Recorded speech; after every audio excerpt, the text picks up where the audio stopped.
Okay. Yay! Hello everyone who is not here at all. It's Chat-Mort as usual, and I wanted to talk with my dear friend or something, Nemo, about the My Hero Academia movie because we both saw it and we're weebs. Wait, And wait, wait, hold on. What do you okay, mean? okay, I'm not a weeb. okay, I I screwed up just already. happened to watch a fun movie that was also an anime, but was basically a superhero movie. I see. That was a ripoff of X-Men, a ripoff of Die Okay. Hard, and a ripoff of Skyscraper.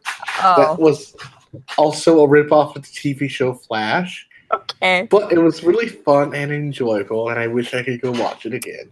Okay. Yes, what he said. I apologize.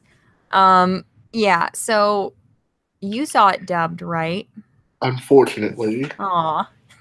I don't think anyone knew that it was going to be the English dub. Because as Yeah. soon as they started talking, everyone got their phones out to check the theater. It's like, oh, it actually is in English. That's And so weird. Yeah, that's how my theater was too. Like it said subbed when I pre-ordered the tickets because we went Thursday. And it said subbed. So then when it was dubbed, I was like, oh, thank God I don't have to read spoilers. And I am one of the very small minority who actually prefers the dub. So yeah, wait, and then it why? didn't. What do you mean why? Because I like their voices better. I think they're better No, it's suited to the over. characters. No, Mm-hmm. because it was like All Might. I think it's both of those are close enough, but Bakugo, he's a little bit more intense in the English dub, which I think is okay. Mm-hmm. I think Midoriya sounds atrocious, and I absolutely Really? hated it.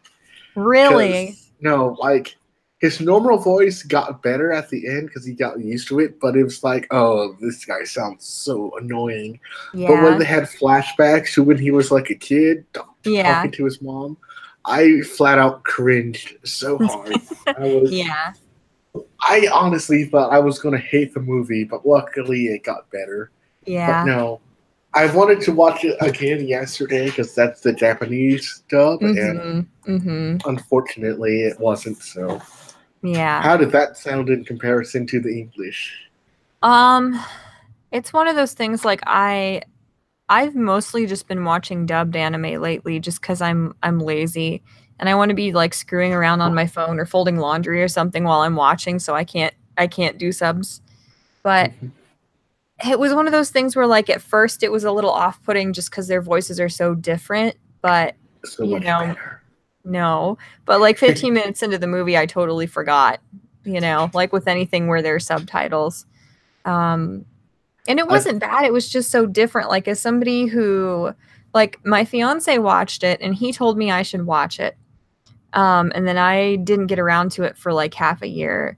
And I watched it dubbed and he watched it subbed the first time and then he rewatched it with me dubbed before season 3 came out. And I don't know, just because I started with it dubbed, it fits the characters so much better because that was my initial perception of them. So, I mean, I thought that the sub was fine, and the funny thing was it made a lot more sense. Like there were some lines that were like word for word the same between the sub and the dub, but there were some things that were not very well explained in the dub that were in the sub. And I don't know like why they Do you have an excluded certain example, or because explanations. I wouldn't know what parts? Yeah, it was weird. Also, is this like a spoiler stream or Yeah, not? I just put spoilers in the title because I Okay. I don't know how to not include spoilers when talking about this. Um, Um. Okay. But no, I don't know though, because I really was off put by All Might for like two mhm. seconds, Yeah. just because it was in English, but it sounds pretty much like the Japanese stuff. So I was on board. Yeah. Because at first I thought, oh, I guess they're in America, so it makes sense for them to speak English. And then Mhm. that was just during the prologue, and then the rest of the movie started, and it's like, oh, this is actually going to Yeah. be all dubbed or sub, whatever it's called, dubbed. And I was like, Yeah. yikes, Midoriya sound Yeah. trash. Yeah, it sucks when you're expecting it the other way. But I mean, I don't know. Like, I honestly think that the dubbed voices fit the characters better. But obviously, I can't like unsee the fact that that's how I perceive them because I Oh watched yeah, it that way first. Midoriya wasn't the only one that was trash. My most hated character, he was also way worse in the English dub. Mm-hmm. The Sticky Ball Kid or whatever his name is. I cannot stand him. Yeah, I He, liked that they gave him like I think that voice actor is really annoying. Who does his English voice, so it fits for me because I don't really like her at all. But mhm. it But it's no, weird. his voice is way too deep in the English dub, and I Yeah, think they're trying to make him sound older, yeah, but making him sound younger in the Japanese version fits way better, in my opinion.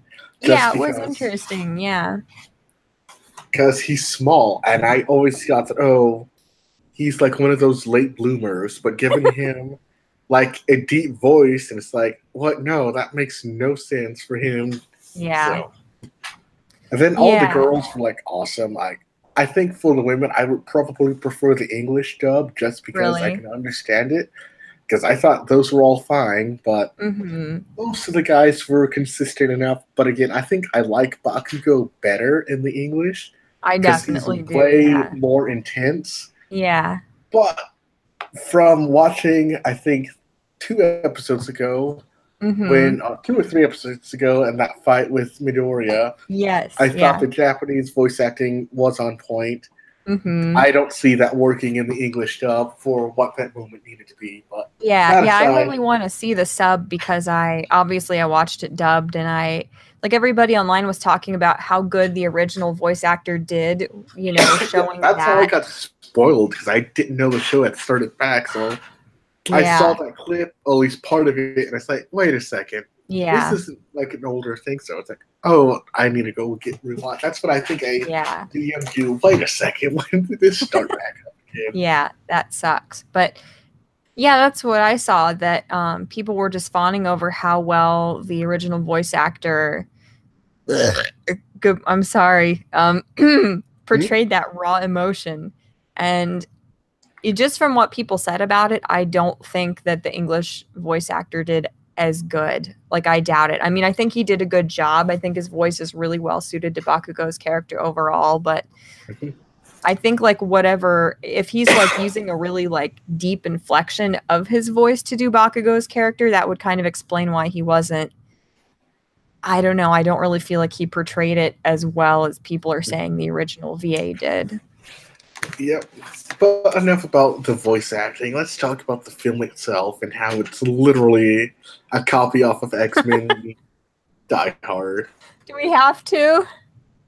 No, I guess not. Although I do like the Shield characters. They were pretty Yeah. fun. Yeah, that is true. No, Yeah. that's what we're going to talk about. What was your theater experience like? Because I went on the first night Oh, that by would have been so accident. cool. Yeah. It was Um, pretty awesome. yeah, it was like packed and I was terrified. I was terrified it was going to be packed by the time we got there cuz like the theater I wanted to go to I kept like checking for like weeks when it was going to come out to see how Oh, yeah, many I like literally didn't know it was coming out.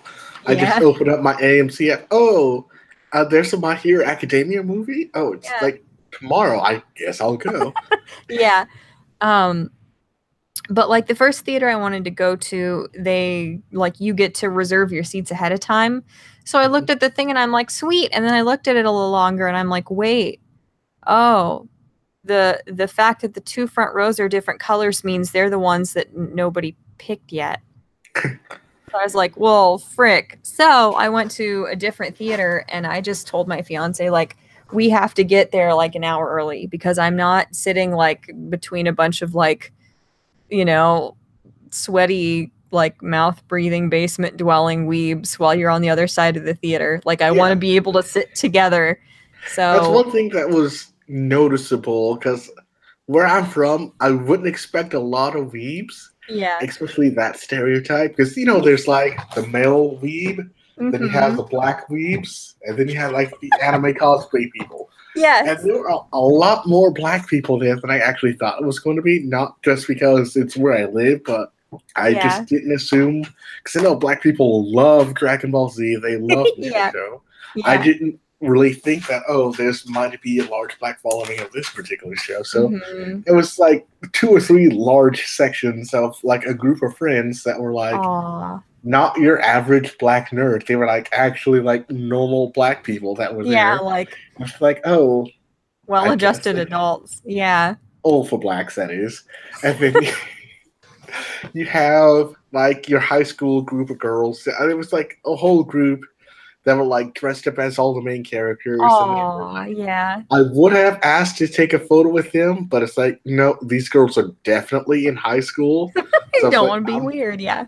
yeah, I'm not even. It's like college age, and I don't care. It's like, hey, we're the same age. You guys are doing something fun. Why not? Yeah. But they were like clearly like 15. So it was like, and they were not the greatest at cosplay, but you can tell like it's that group of girls that Aw. they hang out with each other. They know they're going to be made fun of, but it was like so nice to see that they could like be themselves and not have to Yeah. get that judgment. So I was like Aw. very happy, even though I was silently judging them for getting the costumes wrong, but whatever. Yeah. And Yeah. then, Sorry, go yeah, ahead. yeah, I got there late because I was immediately after like an event. Oh. So I got that, not like the super up front row, but like, you know how there's like the front 2 or 3 rows and then Mm-hmm. there's that first section after you walk in. So Yeah. there was like obviously like spots all around. It's like, now I need to sit in the middle. So I just sat in that front section or front of the middle section next Yeah. to this old Mexican guy and his girlfriend. That was fun. It's He's like awesome. super old, but he was like funny. And then on the other side of me, there was like, I don't know, a 35-year-old couple. And then after the film, like the girl was explaining the entire show to her husband or something. Oh, how funny. Clearly, he went with her just because date night, but she was Yeah. explaining to him like all the shows. And so I think he seen like 1 or 2 seasons, but he was obviously not caught up. So Right. she How was funny. explaining to him what was happening and all that stuff. And it Yeah. was super awkward because like they were looking in my direction, so I was looking back at them, and I was like, "Are they expecting me to jump in the Yeah. conversation or not?" That's Because they were funny. like, Yeah. they would ask like a question and then look at me, but then Oh. keep talking. So it's like, "Are you wanting me to correct you?" Oh No, God. Yeah. yeah, but my experience was fun because I love going opening night to stuff because I do that for all the Marvel movies. I'm Do going to you? Yeah. Venom tomorrow. Pray for me. It's going to be awful. Oh my God. It's gonna be a nightmare. Oh, it's going to be a fun night. But no, I did No. not. I completely misjudged where I live because I was not Mm-hmm. expecting such a fun following. Like, I Aw. went into this movie completely blind outside of that one episode. Like That the crappy tie-in episode. Which I actually like that the story because I totally guessed that he's faking it, which is kind Yeah. of like a cheap thing because he's faking something in a play, but that was Mm-hmm. fun. But it's like that was a random episode, It was. Yeah. and then when the movie started, or like when I read this synopsis, I'm like, he's going to the thing because he got a letter. It's like, it ties into the episode. So Yeah. luckily I had watched that like a day before, so it was That's fun. awesome. Yeah. But I had no clue. I thought it was just going to be them two. I had Yeah. no clue the rest of the school was going to be there. Yeah. I didn't know either. Apparently, a lot of people didn't because as soon as like each character introduction, Mm-hmm. everyone started screaming. Like all the girls, like when Bakugo showed up, Oh my every God. single girl, it Yeah. was super high pitched, and they were clapping and screaming, and it was That's like, so great. Oh my yeah, God. it's like awkward. And then like every time he came in to save the day, everyone was doing that squeal, and it was Oh like, my God. yeah, I felt out of place, but I would be that same person if it was like a Marvel movie. So that was Yeah. awesome. That's And so then funny. yeah, and you could actually tell like who shipped who with people based Oh on how yeah. you Oh do it. yeah. Because like when Midoriya and Bakugou were there, all the girls started whispering, and then, Yeah. like, but what was funny, it was that same reaction, but with the guys when the girls showed up on screen. How So, funny. like when Melissa was there, all the guys were like, "Oh, she's cute," and then Yeah. when I forgot her name, but the girl who's clearly in love with Deku, when she Yeah. showed up, all the dudes were like, "Oh shoot!" Aw. So That's so funny. I would not have expected that. yeah, and I think outside of those guys and Endeavor's son, again, I don't know Japanese name, but he got a big reaction. But when Dark Shadow showed up like his cameo, like halfway through, Yeah. everyone got excited. And I think those guys Aw. got like the biggest reaction outside of the main characters. How funny. That's really cool. Oh yeah. And Aw. then I think the other old spoilers aside, that moment at the end got people like hyped like nothing else. Yeah. So we'll get to that later, but yeah, I've talked about the last 20 minutes, so I'm going to shut up now. Yeah, it was funny. Like yeah, I mean, Ohio is like shockingly kind of there are a lot of weebs here, which I never really anticipated, I never really realized that. But yeah, I don't think I've ever seen that many black people in a room together, like as I did in that movie. It was so weird. But yeah, it was like, I don't know, it was interesting to see everybody come in because I guess it's like an unspoken rule that weebs can't be blonde, because I was like one of the only 2 blonde humans in the theater, which I thought was kind of peculiar. Yeah, it was like mostly kind of like greasy, extremely Caucasian brunettes with glasses, which is fine. It was just kind of odd. Because I don't remember a lot of blondes, but I don't think many people weren't like natural hair colors, if that makes sense. Yeah. Interesting. Yeah, and I was surprised because, it wasn't the first day, but it was close and nobody cosplayed. Like, I wasn't at like a huge city. Like, it was in the city, the theater we went to, but it wasn't a huge city. But I don't know. I mean, there are a couple like pretty prominent like MHA cosplayers in or from Ohio. Like, I didn't expect any of them to be there, but I was surprised that nobody cosplayed. Like, everybody just basically all wore like the same All Might shirt. It's really cute. I didn't see a lot of those. Yeah. And I was really proud of myself because I think this sweatshirt is like an online Hot Topic exclusive. Like, I was the only one with this All Might shirt, so I was feel like very you've worn that shirt like every day this past month. Yeah. Well, I mean, not the whole month yet, but I got it. Like I was supposed to get it the day that we were going to go to the movie. So I was like following the FedEx shipping and they dropped it off at the post office. So I made my poor fiance get in the car with me and drive like 40 minutes to the post office. And I begged the guy, like, can you check and see if I've got this package? And he's like, we don't really do that. I can look for like a minute. And he found it. Like, I heard crinkling in the back room and I was like, hell yes. So I got it like the day before. So Wednesday. So it's a week now. I've worn this at least a couple hours every day for a week. Please tell me you've washed it since then. No. Okay. I mean, I'm wearing it over things, so it's fine. Is it though? Yeah, I smell fine. I mean, you're just gonna wear out the shirt, but no. I'll give it a break. Buy another one, I guess. I'll give it like a break week every month. But yeah, I don't think it'll last that long. I hope. I'm trying to think. Yeah, it was interesting. Like, the second one, when I went to it last night, like, there were a bunch of high school girls there. But on Thursday when I saw it, it was mostly people like our age. Like, it was people in their 20s to 30s. Like, there was one couple who had their son who was maybe like 12, but it was interesting, most everybody I didn't was see like any age. kids there, I don't think, outside of like high school, but no one actually under high school. Yeah. So I don't think 8-year-olds aren't gonna like read subtitles. So yeah, that's true. And yeah, I was really surprised. There was actually like a really old couple there too. I Really? think they just randomly walked in a movie because they wanted to see a movie, and it's like, Oh. those people don't belong here. Yeah, they're like, we're never leaving our house again after sitting with these people for an hour and a half. Oh yeah. Um, um, Do people like clap and cheer at your theater, or because I know apparently that's like weird because a lot of places don't do that. yeah, I mean, I'm not really.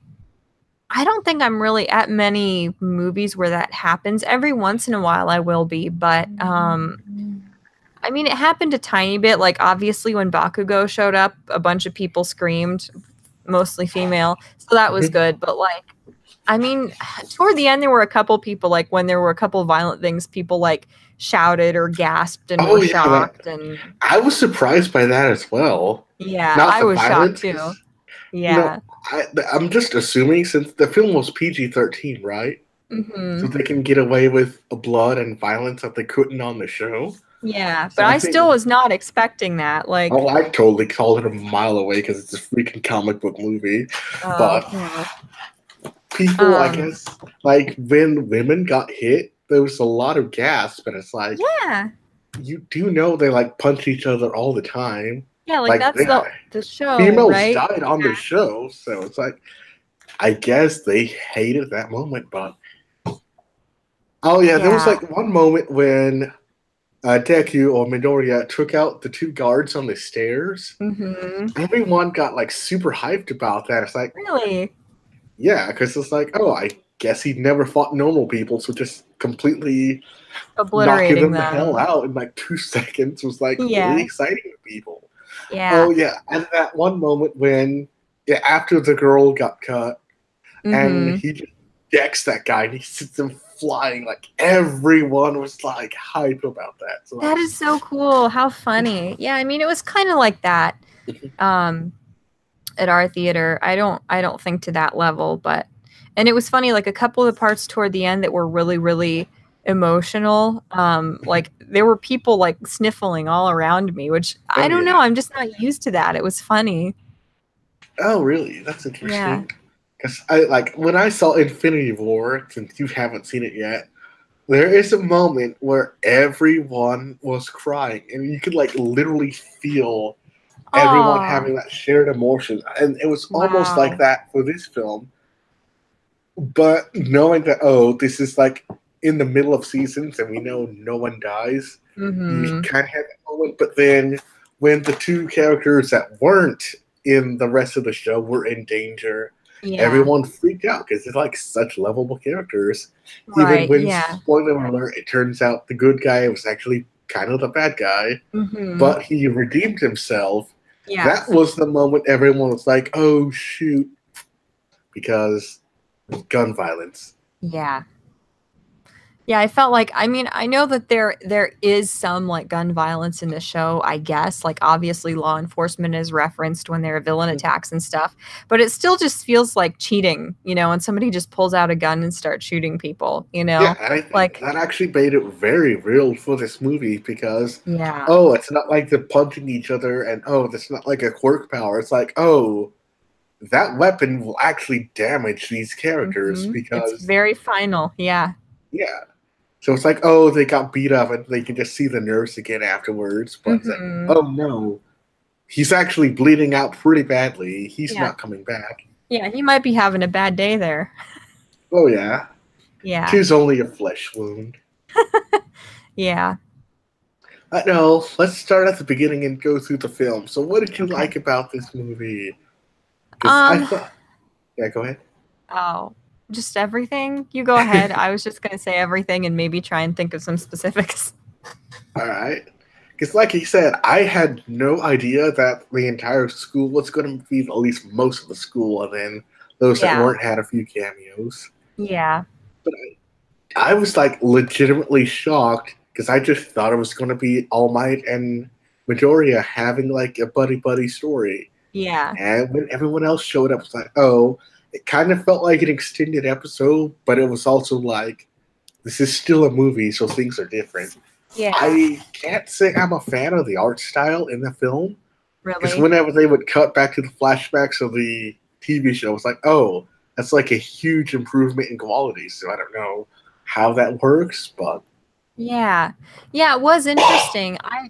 I don't know why they did that. Like there was a very clear different style and um maybe that's just like tradition. That's the style that you use when you're translating a show into a movie, like into movie format, but it well, was I kind thought of they were odd. Like at animated times it though. seemed sloppy and kind of choppy. Like like in the very first scene at the beginning, like the villain attack in the city when it shows when All Might was young. Mhm. Like That that was was weird. beautifully animated, but I felt like they put all of their animation budget into that to get people to be like, "Oh shit, this is really cool. This is a real live movie." And then the rest of it was just like sort of the same animation quality as Mhm. this show. It was odd. I thought it was worse in the show for the most Yeah. part, except when the action stuff happened. You can tell they improved on it. But there was a few Yeah. times, like I don't know, I guess being on the big screen, seeing everything blown up, it's like, oh wow, Mhm. this looks really bad, especially when you're kind of up close. Yeah. Because like you know, like sometimes like to save budget, they won't draw faces on a wide shot. But when Yes. it's Oh, that was so weird. yeah, when it's on like you know a 100-foot screen, it's going to stand out like that. It's very noticeable when someone just doesn't have eyeballs. Yeah. Yeah, and then I thought the fan service with the female characters were great on the big screen. So Mhm. especially you know, oh that's another thing. A lot of the high school men got shirtless a lot in this Oh my film. God, yeah. It's I like was like my fiance kept side eyeing me like you freaking pedophile. I'm like, I didn't do it. I'm just sitting here. Don't read my mind. That's invasive. Watch the movie. Just let me enjoy this, please. oh yeah, there's plenty to enjoy in that. Yeah, it's like oh, like that one when like even in the beginning, not the beginning when All Might save people from the fire, Oh and my then God. his shirt just falls open. All the girls were like squealing. It was like, That's so great. oh Wow. yeah, I guess you need a beat built to suit. Which brings me Mhm. to the characters. I can I say Melissa is Bae. I like Yes. her way more than all the girls at the school, even though she's there for like one thing. But I think it's because she's older than the rest of them, so there's that maturity to her Mhm. character that I Yes. think only that one other girl has. I forgot her name. That can build Momo? weapons. Yeah, Yeah. I like both of those. Yeah. They go well together. Mhm. That would be probably my unofficial ship if I could do one of those. Yeah. Yeah, like I thought it was kind of interesting. Like there's always that kind of thing between Jiro, earphone jack, and then Momo, you know? Mhm. Like they're always together and people online are obviously always saying they're super gay. They're like the lesbianest lesbians that have ever lesbian because that's how Really, people are when they see two characters like within 5 feet of each other. They're like these pretty people much. are gay. But I thought Momo, like every time Melissa talked to her or complimented her, she blushed. And it got to the point where I was like, I feel like this is really gay. Like, I don't think this is just my normal, like, anime Really. autism brain. Like, this feels gay to me, and I'm super okay with it. You see, I didn't get that. At least I guess I may have been just distracted because when they were first introduced with the English dub, but Yeah. I honestly like rewatching some of the episodes lately. I don't see that much at all Mm-hmm. because there's definitely way more chemistry with Bakugo and Deku than those guys. But again, they're the main characters, so Yeah. I do think that the team when they paired off that worked really well in this film. Oh Mm-hmm. yeah, Bakugo and the other guy that got hard. I thought there was a lot of yeah. That's another fan service moment when all the Mm-hmm. girls were like, "Oh, they went together." It's like, Mm-hmm. "Oh, he just kept tagging along." It's like, "Oh yeah, I see what's going on." Yeah. Yeah, and when they just didn't show up for like 30 minutes after they were supposed to Oh, meet, I got everybody's like, lost. "Where are they?"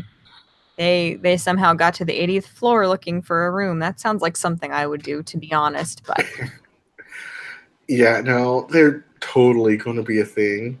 yeah. I won't not dislike that. Yeah. As long as they stays away from Bakugo, then we're all good. Because he has a bit of a temper, so Yes, this is true. That was awesome when they did the time trials or whatever. Mm-hmm. And then he just, I forget, Endeavor's son just freezes everything. Yeah, Because that was hilarious. that was his introduction to the movie, right? Just a Yes. bunch of eyes. Oh, Mm-hmm. yeah. Everyone got excited when he showed up because. Yep. Everyone And the sees the ice and they start screeching.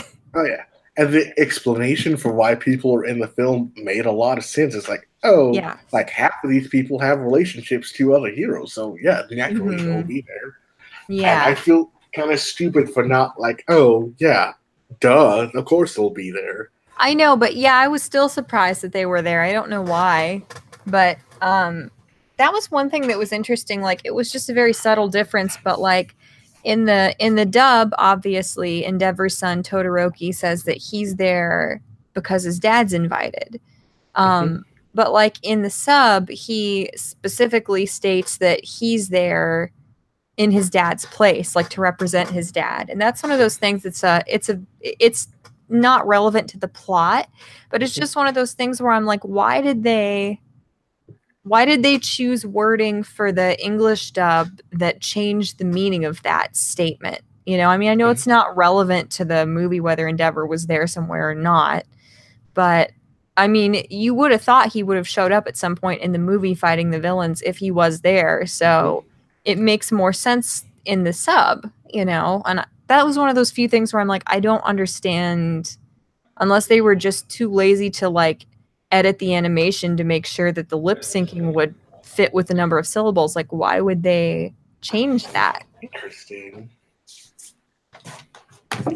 No. Oh yeah, that brings me to another thing. The class representative. I don't know his name. I don't know Ida. any.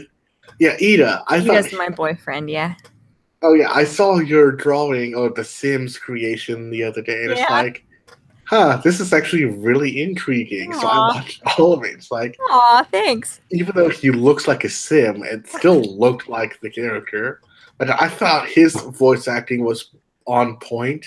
Mm-hmm. So he's probably my other favorite character. Yeah. And I I think actually he's thought, adorable. I love him so much. even though he freaking looks like a 30-year-old.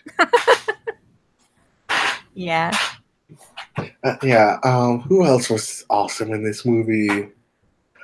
Also, is anyone watching on the YouTube? Because I'm not actually paying attention. It says two whole people are watching now. Hi, two whole people. There, I liked my own stream, so it looks a little better. I suppose I Oh, could like that as well. yeah. Hi, chat. G Money in the bank is here. And that he says I don't even know what BNHA is, but I might check it out now. Please do. Shameless James, maybe you've heard of him because he says it's past your bedtime, Nemo. But Yeah, I think he's on the old Margaret Discord. oh yeah. That actually, like the thing where I make real people or fictional characters in The Sims, I think that's one of the things that got Margaret Senpai to notice me. Like I mentioned her in the tweet where I shared the video where I made her, and she really liked that. And I think that's one of the things that made her realize, yes, she is a crazy stalker like all of my other fans, but she's interesting enough to acknowledge. So How does that only have 20 views? I don't know. And Why does it have freaking 2 dislikes? I know. Well, one of them is Hatch, Michael Hatch, because What? he was the first person to comment. He's like, this has 1 view and it should stay that way. And I'm like, thanks, dickhole. Love you too. I've got supportive friends, that's for sure. Mm-hmm. It's just one of those things. It's like, I mean, not that this is relevant to Hatch whatsoever, but, you know, like the people who behave the most homophobically, for example, are usually like the most closeted homosexuals themselves, where I think he's very, very deeply ashamed of his anime enthusiasm, so he has to take it out on other people to like kind of reclaim his bravado, his like masculinity. I mean, I almost lost friends when Trump got elected because I said, finally, we have a president that will ban anime. So, Yeah. yeah, people actually got upset with me over that. And it's like, it's not even because it's Trump, but the notion of banning anime got people freaking out. So, Yeah. Well, that's pretty sad that people learn. would actually think that that's a relevant thing to be concerned about. I mean, yes. But no, back to the movie. Story and plot. When you have Yeah, to hash it out, it was flat out a ripoff of Die Hard. It's I like see. you have to admit it's pretty much Die Hard. I would also say it's closer to Skyscraper, which also ripped off of Die Hard. But like, Mm-hmm. there's a moment in that film where they literally go to like an open matrium, exactly like it is in the film, and they have to Okay. climb up and out of a vent just to get Yeah. out. Because conveniently, that's also where the two henchmen find them open out in all the trees and the shrubberies. Like, That is interesting. it's Yeah. like flat out the exact same. And then the wind turbines on the top that also flat out. And don't even get me started on the villain, which is, literally Magneto.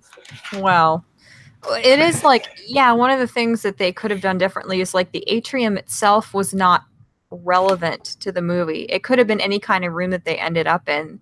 You I would think think that's that like actually a stylistic thing because large buildings like that would have an atrium. that So is true. Yeah. it's like realism, I guess. I guess so. Yeah. I don't know. I mean, some of that I think is unavoidable. Like there are so many movies where it's just a journey to, and sometimes they actually like, I don't want to say personify it, but they turn it literal where like your journey to the top to like apex of the movie is literally a journey upward, like through a tower or something.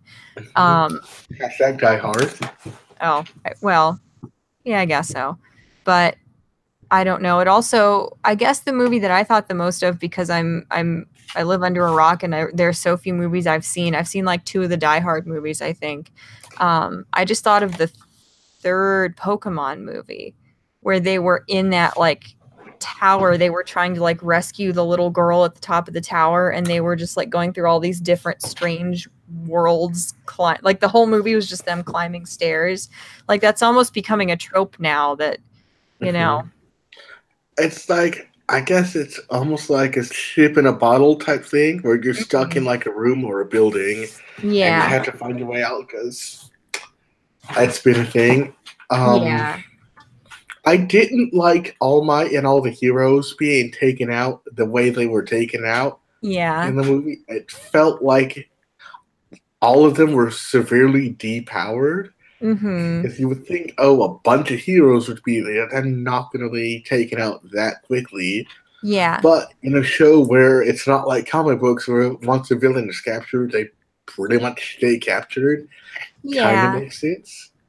Because Yeah, that's I guess so. probably the difference between anime and the comic book movies. The comic book movies, all the characters have like one specific weakness. Whereas in Mm-hmm. this show, it feels like everyone can die, but they all have different powers. Right, yeah. So, like, All Might would be the only one that's like actually invulnerable, Mm-hmm. so to speak. But almost all the other characters can get shot and actually die. Right. So, but him getting captured, I think, is actually very compelling because he's so strong. He can easily escape, but he can't.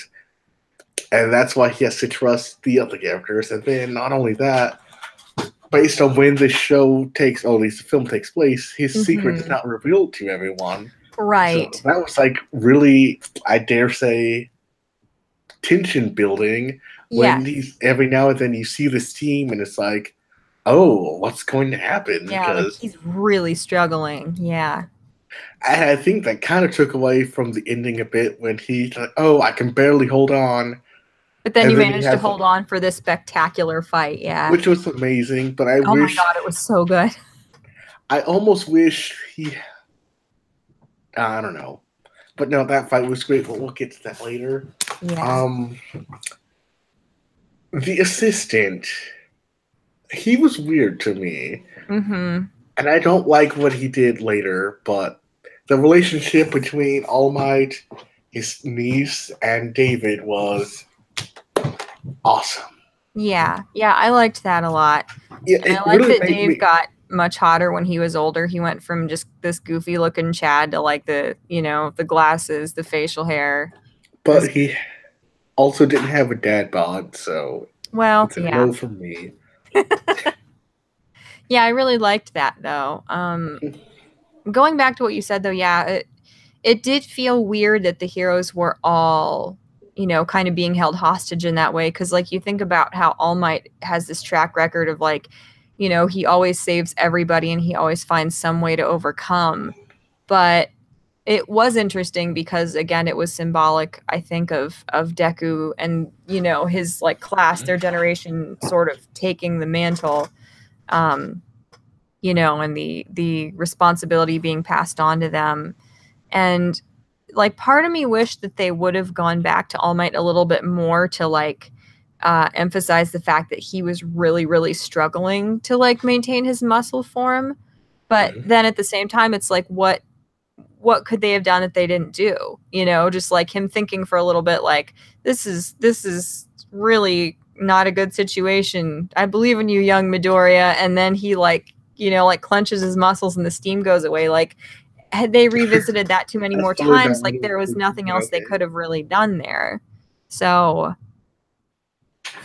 Um, I guess not. It wasn't like televised or anything, so no one would have known. I guess they what I would have liked is if like some of the heroes outside of the building were actually like looking for the bomb or something. mhm. Like some sort of small distraction to make it seem like, oh, why didn't they just rush inside? But Right. Yeah. and I'm also kind of sad, like the cameos from the schoolmates who were just sitting inside the room, they didn't go anywhere. Yeah. Because it's like, oh, those people are fun. I They would know. have been Yeah. helpful. I feel bad about that. Yeah, like and people always criticize the author and say like he doesn't write female characters very well. Like they don't get enough attention. Well, the thing is the main character is Midoriya and you know, he's like a 14-year-old boy. So most of his close friends are going to be boys. Most of his relationships that go beyond nervous crushes are going to be with boys. You know, it's focusing on the characters that are most central to his life. So obviously there are characters that are not going to get much screen time, but I hate that though. You know, I really do like some of them, and it did suck to just see that they're derping around in their rooms, not knowing what to do with themselves. Oh, darn it, the internet is out. Oh, I wait, know, it's back. I know, yeah. That's I the mean, that is easiest a very $50 those voice actors got. So, yeah, that is a very teenage plight. You know, I can definitely relate to being distraught because you don't have TV or internet, but like. Yeah, I wish they could have been incorporated more somehow. And I just even in the show, like you know, the bird guy Tokoyami and I love one bird Mina, like guy. the pink girl.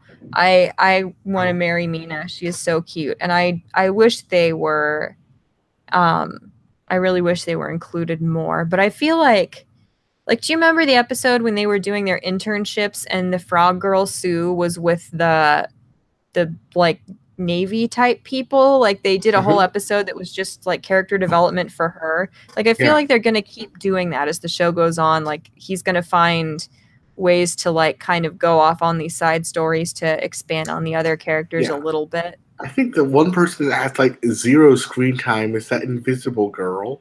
I know. It's like, apart from being invisible, what is she? I don't She has know. like zero character, and I guess, oh, you can't see her, so that's a thing, but Yeah, okay. it She is has odd. somehow less interesting than Kangaroo Guy. He sucks. And like, oh, there's one guy who's diabetic, so he eats sugar. I guess Yeah. that's a thing. Oh, this Hmm. guy's scared of bugs, but he can talk to animals, so that's completely useless. So Yeah. I would Yeah, say like it's even like, oh, these lesser characters are literally lesser characters.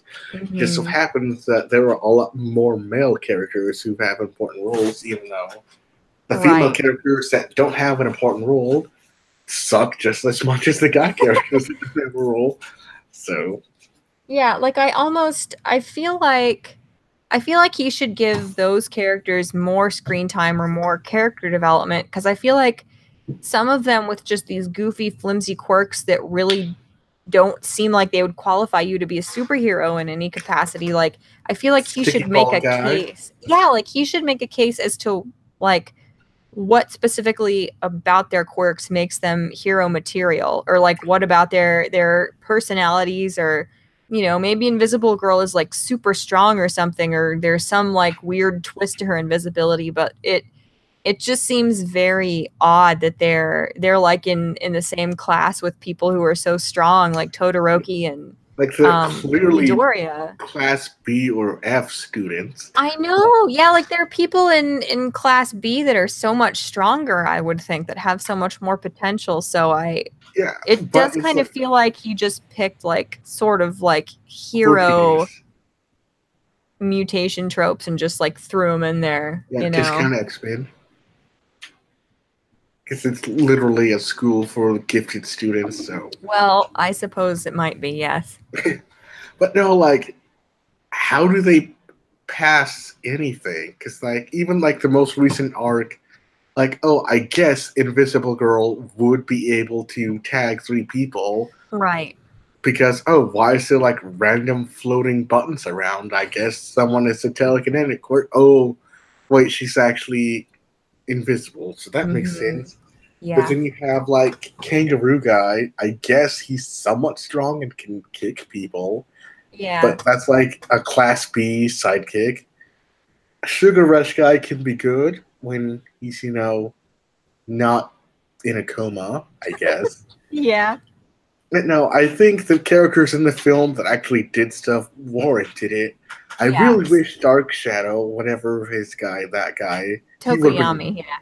he would have been great in this type of thing because Mm-hmm. that's like at night. It's relevant. He's cool, Yeah. but he's OP, so gotta Yeah, keep I him around. know. And then Melissa, I felt like she needs to be in the show because that's what my takeaway was for her character. It's like, oh, she's actually really compelling. It makes sense that oh, she's probably gonna stay on the island, but she Mm-hmm. would be like really good on the show and Yeah. be because I would love to see that relationship that David and All Might had in the Yeah. beginning with Mm-hmm. their characters. But I guess that's not going to happen outside of maybe another spin-off movie. I Because I don't know know. the manga, so I'm assuming these guys were created just for the film, right? That's the impression I get. Yeah, I haven't read much of the manga either, but yeah, to my knowledge, that was just their only significance, and that does suck because yeah, like, I mean, there are people who have quirks, but basically in the show, even though they're in the school, they're basically like in research and development. You know, Mhm. they're inventing things for people and they're researching quirks. So like that's the same thing she does, except she does it on a much like higher skill level. It seems like so. Yeah, because like, wasn't there like a like one of the recent episodes where one of the females, her quirk is her IQ when she has tea? Which I thought Yeah. was stupid, but like, oh, this quirkless girl can do way more than her. Right. Yeah. It's like, okay, I guess she's kind of like on IQ Island, so that makes sense. But why would this Yeah. girl be a hero when she could also be in this tech school with the quirks? That's But true. Yeah. because she's like, oh, her fighting is nothing. Yeah. She And just it, orders the other girls around and yeah, I guess that's strategizes while she sits there. Yeah. leader material, maybe. But like, oh, this 18-year-old made a thing that helps All Might punch Yeah. people at full strength. It's like, huh, she should be making all these people stuff. Yeah, she's kind of relevant, I would think. She All I qualifies. totally saw, like, oh, you can only punch 3 times before this will get destroyed was like, oh, we can't make something that will fix his arm problem, so it gets destroyed by the end of the movie because Right. Yeah. fits in between. Although it was nice to see him use that. Yeah, it Which was again cool. begs the question: make more. Yeah. Yeah, like if it was kind of odd that like it seemed like once your prototype of something was destroyed, like you don't have the notes on how you like engineered that thing. Like you don't Pretty think that much. once you've proven that this thing is like this incredible innovation, you could like pay people to help you make more of them or Especially like, oh, you can make the argument, oh, her father's research had been shut down, so she yeah. probably doesn't get much funding from the school. So I can understand her having just one, Right. and then maybe after her father, you know, all that happens, they're not going to get Mhm. more funding. That's true, yeah. But hey, there are people at the school who can probably make similar devices. Right, yeah. So Well, and then that go ahead, sorry. it's like a continuity thing that gets screwed up because it's like, Right. oh, this was done specifically for the movie and it works within the movie. But I guess that's why Mm-hmm. like Dragon Ball movies are non-canon because it doesn't work within the show. I guess so, but that just it sucks so much, you know. Like I know it's hard when you've got an ongoing. Uh, I'm sorry, I may or may not be drinking a little bit of beer, and I'm fine. This is normal. Um, Right. but yeah, like it just sucks that like if a show's going to be coming out weekly, it would be really hard to find a way to integrate the movie in. But like I don't think it's unreasonable to like wish that the people who script the movies would find a way to make them like not contradict the plot, even if they're like kind of like displaced from it, even if they're just their own like fully contained side stories. It's kind of frustrating. Yeah, But and on top of that, it's like I really want to see her on the show at some point, even mhm, if it's like a throwaway like email that he gets just to I say, "Oh, know. she exists," Yeah. or like she helps sends him like a prototype in like the start of season 4 that he Mhm. incorporates a part of his suit. Which again, there's no part of me that says, "Oh, she wouldn't continue to improve on that," so that hey, now you can punch up to 10 times, or oh, you can use these, just don't use your full strength because I don't have enough material to make more. So he can Yeah. use like 15% of his power instead because increments and whatnot. Mhm. The Yeah. fact that she only had one was like really interesting. Yeah. Did love that line. Oh, I didn't know how to take it off. That That was so cute. I love that. hated the English voice acting, but Yeah. whatever. Well, one thing that was weird to me, like I didn't understand why they just like threw it out there and then didn't expand on it more was how like Deku was looking at all of her awards and he's like, "Wow, you're amazing." And she's like, "I was actually getting really crappy grades and that's why I started studying." Like, what? Did that make sense to you? Like I felt like that came out of nowhere and that could have like that I feel like that was like the start of some character development and backstory for her and then it just never went anywhere. I thought that was an odd detail for them to include. Like were they just trying to um like they trying to just depart from the trope of like this character is perfect and brilliant and an incredible inventor? Like why did they include that detail? I didn't understand that. I'm drawing a blank. I know the scene, I just don't remember the dialogue. But what I got from that was that initially she wasn't doing very good because, Mhm. oh, she's her father's daughter, I guess. But Yeah. then when she got her passion, she started to apply herself and reach that potential. Even though I got the understanding that she didn't want to get stuff just because of her father, I Mhm. guess. But at the same time, she was also gifted despite being quirkless. And I also felt Yeah. that that whole conversation could be deeply explored to where, like, since everyone in the world that we live in is quirkless, her Mhm. accomplishments would be like amazing for any of us. But in Yeah. that world, it's like, oh, she's kind of a second class citizen. Yeah, it's like these incredible like world-changing innovations are essentially her compensating for her lack of natural gift, sort of. Yeah, and then it's still downplayed because she's quirkless, so it doesn't matter in the long run because it's like, oh, you did this awesome thing that could be really, really useful, but it wasn't made for a specific hero, so it's just tossed aside. Mhm. Which I guess world building would have been good, but I guess this film is not the place for that. I guess not. Yeah. Because, like, I actually kind of was disappointed we didn't get to see the expo because I would have loved Yeah. to see what type of stuff would have been useful. Because that's what I think All Might's character and her father was like really cool. Because I would love to see more of that timeline of Yes. where, oh, heroes are there, but they're not like the way they are in the show. So Mhm. there were a lot of heroes that needed like gadgets, and All Might needing a sidekick is like a really interesting story because Yes. it's All Might. You think, oh, he can do everything, but I kind of wish we had that movie as well, but maybe a Yeah. video game. Mm-hmm. Yeah. Well, and I did think, as far as world building went, I appreciated that they explained that, like, this is like its own sovereign, weird little thing, like Hong Kong, the island, it seemed. Um, and it was interesting that they specified that you can use your quirk freely there, where in Japan, you're not allowed. And that made a lot of sense because, at first it didn't really occur to me when they explained in the show, like, there were so many regulations. Like, there are regulations about how, like, I guess how like lewd someone's costume can be, and they made like midnight cover up, and there were all these different regulations about like you need a license to use your quirk, like even in public or to fight villains and stuff like that.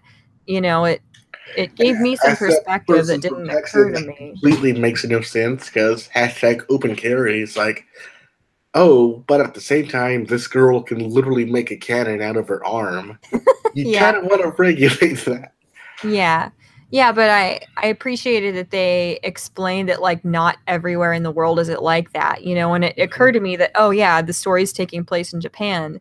It would make sense that, there might end up being way more regulations there, where in America it's probably just a freaking mess of, people like, I don't even know, like stealing juice boxes with their armpit hair and like talking to bugs and you know what? I don't even know. Like, it Oh, makes sense, I guess, when they explain that not every government treats quirks the same way. I appreciated yeah. that detail. And I did not appreciate that it kind of made a plot hole, well, not really a plot hole, but an inconsistency where Hmm. if they were like, wait, we can't use the quirks here, but it's like, wait, no, they explained that you could, so why was Yeah. that a point of contention? Because it's like, apart from them being students and not wanting to use the quirk to fight bad guys, it's like, Hmm.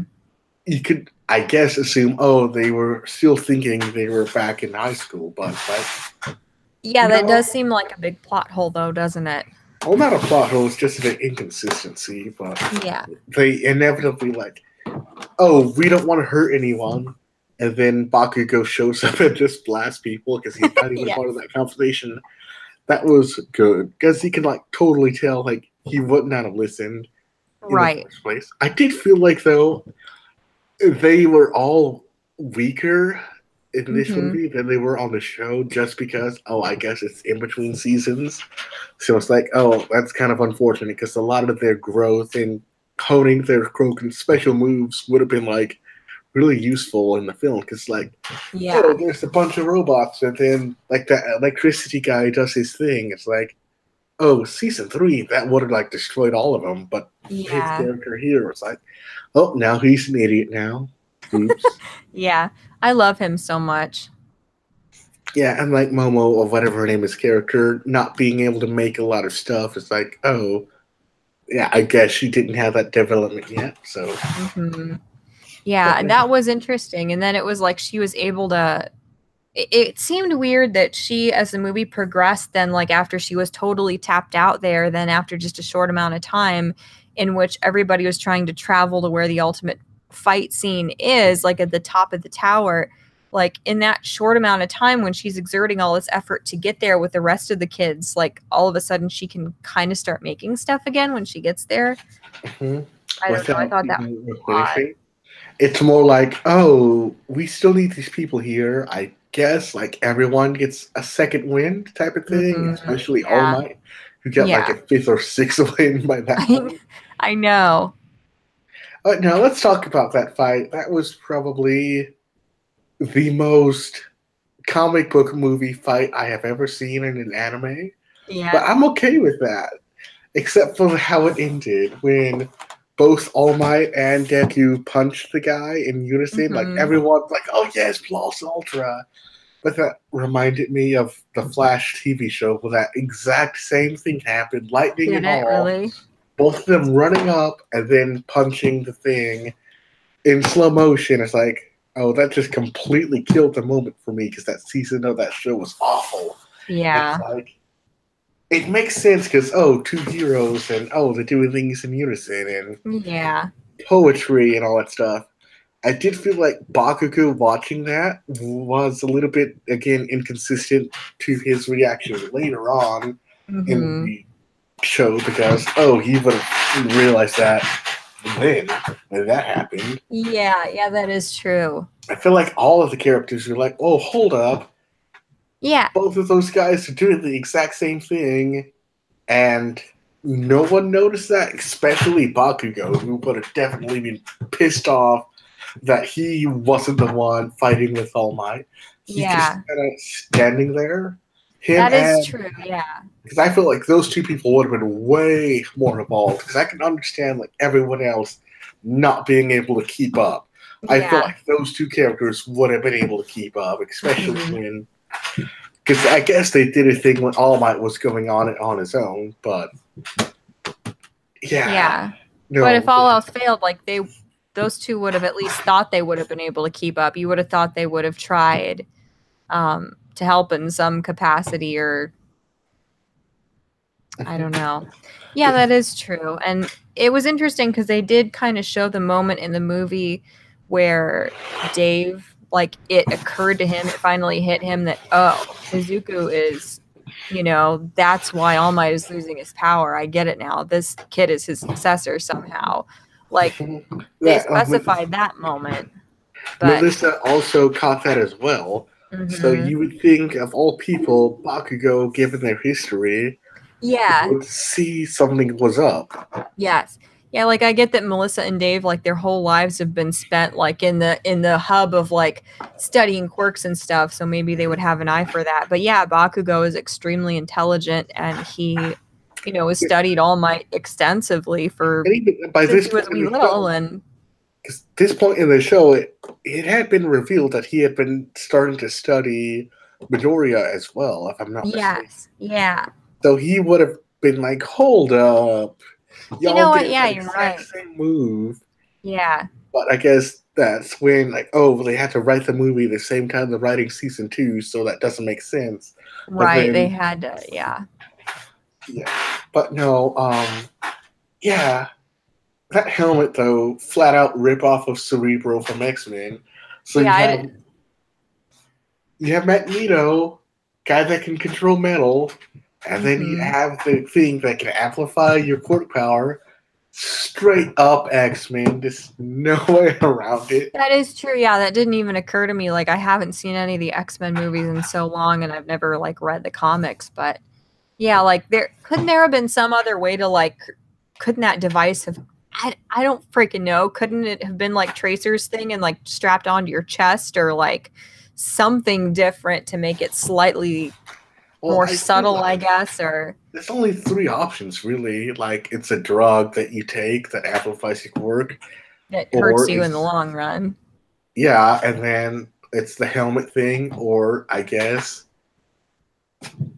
I don't know, like you said, someone implant on your body, but Mm-hmm. the helmet thing has been done before, even in other shows where it's like, oh, I'm amplifying my brain power. That's So true. Yeah. what I love about this show is that the way, even if they have similar powers, the way the Mm. anime storytelling narrative way of how they use that power is completely different than how they would do it in like an X-Men movie. Yes. So I like that a lot. So, and Mm. then I thought it was hilarious when All Might just destroys a helicopter. It's like, Oh my oh, God. did he just Yes. kill people? Yeah. But then, like, even after oh yeah, that was another thing I did not like, the All for One cameo. It's like, you didn't Yeah. need that. Yeah. I know exactly why they wanted to incorporate him. It's like to Mm-hmm. mark off literally everything. Like, oh, these students, they all have to show up. All for One has to make an appearance. You have to reference this, that, and this. Yeah. People in the audience were like, oh no! But it's like, oh, he just had a quick voiceover and then he never uses that power again. It's like, oh, you just Right. have to tie that in a little bit. Yeah. Yeah. I didn't think that was necessary either. And it definitely broke the immersion somewhat for me because it did feel like they're just trying to get everything from the checklist involved. Like, you don't have to do that. Like, if it's its own standalone story, it was not necessary to include him in any way. You know, I don't Especially the know. way he's like, oh, when I heard that they were putting together a group of villains, like, wait, no. If All for One knew about that, he would have gotten way more involved, and then he would probably want that device for himself. Yeah. Because, yeah, he can kill All Might. And it's like, oh, I'm sorry, I won't be able to be there, but I hope you have fun. It's like, no, Yeah. he's not doing that. Yeah, like Because, my sister had an extra plane ticket to Florida, so I'm busy that week. But like, you guys do your best. If you need a check, let me know. Yeah, it doesn't make any sense that he wouldn't have been as involved as possible. yeah, because the whole reason that he came for Bakugou was because, oh, All Might is here. Yeah. This is my chance. Yeah. So the fact that, oh, I'm just going to give you extra powers, I would assume my own logic was that he knew that it would fail, but it had the chance to push All Might to his limits. That would be my only, I guess, justification. Yeah. To see, oh, is All Might still as powerful as he is? Yeah. Yeah. That's my only way I could see it, but it's like the way it came across in the film's like, oh, I would have been fine if there was like maybe an after credit tease of him mentioning that. Yeah. Just because if it's an after credit thing, it's like, yeah, it's still a checklist, but it's not interrupting the film.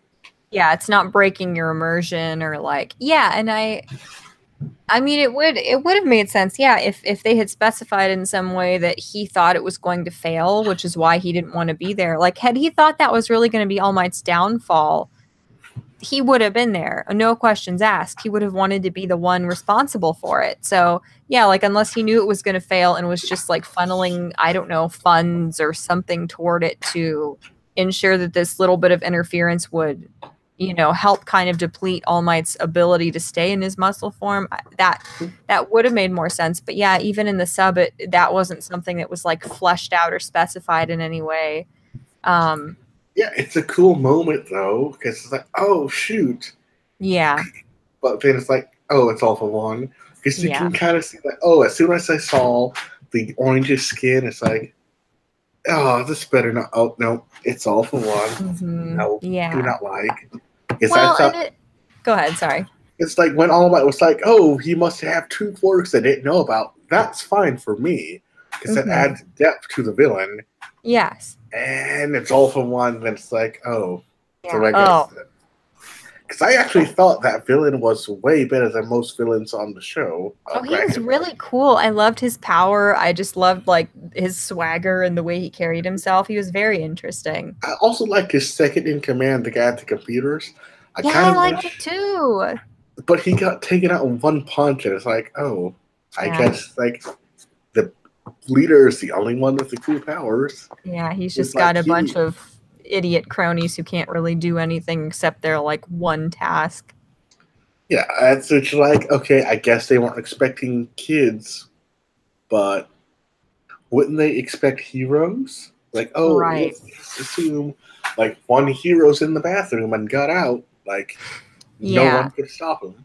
Yeah. Granted, all the kids are at least overpowered, so yeah. You see that Bakugou, he's pretty OP. Deku's OP. Todoroki's definitely OP. So yeah, I feel like Todoroki should be leagues ahead of everybody else. Like, oh yeah, definitely. Like, I don't know, one-shot Bakugou like nothing. I can see him having to use both quirks on Deku. I can't Midoriya, whatever. It was Zuko. But like, oh, he doesn't want to fight the other guy because I don't know. It's like, oh, just create a bunch of ice and just freeze him. Like, make it snow. I don't know. Yeah. I guess it's just, well, we need this film to wrap up, but it's about Deku and All Might, so these other guys, they can't really do much. Right. Well, and yeah, going back to the All for One thing, I just, not only was that kind of unnecessary and goofy in my opinion, but I feel like it makes the world seem a lot less expansive. Like, if every little evil thing that's going on can be directly traced back to All for One, like, that doesn't make any sense. Like, in this whole vast world, there are a ton of different villains. You would think there would be a bunch of different, like, organized crime and small groups of criminals. Like, you would think there's this whole underground network of people. As it felt a little bit silly and simplistic, you know, and I think that kind of cheapened it in that regard to, you know, to Especially throw him when in. you can be like, oh, what if that was like an American villain that Yeah. All Might have fought in the past, which is when, again, kind of like, we're like, oh, your past came back to haunt you, but that would make more sense than All for One. Yeah. But I felt that way of like some of the student cameos when every single student got their moment. I guess you need that for fan service, but it's like, oh, I guess if one or two didn't show up, that would have been like, okay. Or let's say, for instance, like some kids from a completely different school also showed up that came out and helped. That would have been interesting. But I don't know. Overall, Yeah. I give this movie a B plus. Yeah. Well, yeah. I What don't part did know. you cry at? What? You said you had cried a lot when you watched it the first time. I didn't cry a lot. I definitely teared up a couple times just like toward the end. Um just during some of the really intense moments and the emotional moments where, you know, All Might was having to like muster all of his strength to persist and um yeah. But it made me angry because like when I'm emotional, my fiance knows I'm getting emotional, so he kept looking at me like to see if I'm like, shut up, stop looking at me, and then I would get embarrassed and self-conscious and but yeah, I definitely got really emotional and it was just like I've never been to a movie like that's a spin-off of an anime before except for like the first Yu-Gi-Oh movie like 10 years ago, if not more than that. Like I've never really like participated, I guess, in a fandom or fan base like this. So just the ability to get to do that and um experience the camaraderie between all these people who only have like, you know, this one thing in common, but they all dearly love the characters in the story and just the end battle was really, really intense. That was what I got emotional about, I guess. And Yeah, I Bakugo's think arm when his sleeve got blown off and I got to see his bicep, but I think the moment that got to me was when Deku fell from the helicopter. Because mhm. I legit thought, oh, that would have been like a really good part for this film to end. But then All Might came, and it's like, Yeah. no. Because, yeah, he needs to come back, but it's like, oh, that would have been a really, really good moment for his character to actually fail in that fashion. Yeah. But no, that got to me, and then um, I think when Dave jumped in front of the bullet, Yes. that was like a really good film moment. And then it got ruined because he Yeah. didn't die. Which is like, I know I, that would have been mind-blowing had that happened. well, yeah, because I don't think people die on the show, do they? I don't think so. Like I've heard stuff about like I don't Well, think I guess Stain killed people, but we don't actually see him kill anyone. right. Oh, Yeah, and like if anybody does it was start it, dropping off, I think it's minor characters maybe way later on or something. or Like like flashback characters. But yeah. yeah, I would have been mad if Melissa had died. Oh my God, yeah. I would have been very distraught. I Mhm. liked her. Yeah, but if that sticky ball kid died, no one's gonna care. I know. Well, it was interesting too because like he Had he his was moment, and that so was awful. I don't know, like it just Yeah, his that character, the way he sucks. shows, yeah. And like it's so annoying to see him in the show constantly. I feel like in the role that they kind of put him in as the comic relief character in the movie, he was much better suited to that. Like when Except he's that the portrayed English in dub the was show. atrocious. Yeah. Like I hate that guy, but he's so much worse in English. Yeah. Yeah, I Especially know when his he was voice is climbing up the building. Oh, I was mad. yeah. I I have a headache just now. I just hate that guy so much. I know, I hate him too. When he shows up in the show, I get so angry. I've Like when he probably showed up thrown in the something at the movie, I was TV. like, no, no, no, Yeah, no. yeah. Let's talk about happy stuff because I hate that guy so much. Well, this isn't happy, but it's a different topic. Like the guy who was Dave's assistant, I didn't. You said you didn't really like him, and I didn't either. Like I think it's just because in so many movies lately, you see that cliche of just like the old Caucasian looking wealthy kind of like greedy, angry, fearful person. Like I think that that's my problem. I'm just biased whenever I see somebody who looks like they might fall into that category. My eyes kind of glaze over, and I feel like I disengage from the movie a little bit. But I felt like I just didn't feel like he fit very well. I felt like they kind of made this sort of older, uninteresting character to be the scapegoat for all of the like the villainy and the selfishness in the movie. Like if they hadn't had to put him in there to put the blame on, if they had like more of that like moral conflict beyond Dave himself, it would have been a lot more interesting. Like Well, I I'm not felt a like fan of that cliche where, oh, he's trying to do good, but he did bad. that's It's like, true, yeah. that's such a comic book movie thing. You can Yeah. spot that a mile away. Because at first, it's like, when they started doing the phone calls, it's like, oh, it's definitely David. It's like, no question. I know. And Yeah, then when they're all when that. they showed the other guy with the scar, it's like, oh, I guess it's a different villain. But then it came Yeah. back to be him. It's like, and then, like, when he's at the party, it's like, no, no, he's my assistant. You'll actually need me. It's like, yeah, well, yeah, he's clearly the mastermind. Yeah. Well, did the assistant die? I don't remember. Dave jumped in front, but I don't know if the other guy actually died. I don't know because it looked like he got shot in the arm, but then because he was just an unimportant character, then he never appeared like for the rest of the movie. Yeah, Like you not even didn't at the even see end. him put in handcuffs or anything. Yeah, he just like that's why I didn't like him. I really felt like he was just a scapegoat. They just created a like one-dimensional unsympathetic character because they needed some space or some entity to like place some of that responsibility on. And Mhm. I didn't like him because like it was very obvious what his purpose in the movie was. He had one function and that was all he carried out. He didn't feel multifaceted, and that's even worse cuz like one of the things I love so much about this series is that all the characters they're so complex, like there are all these contradictions and each of them Except kind for of like Stinky Ball Kid. well, yeah.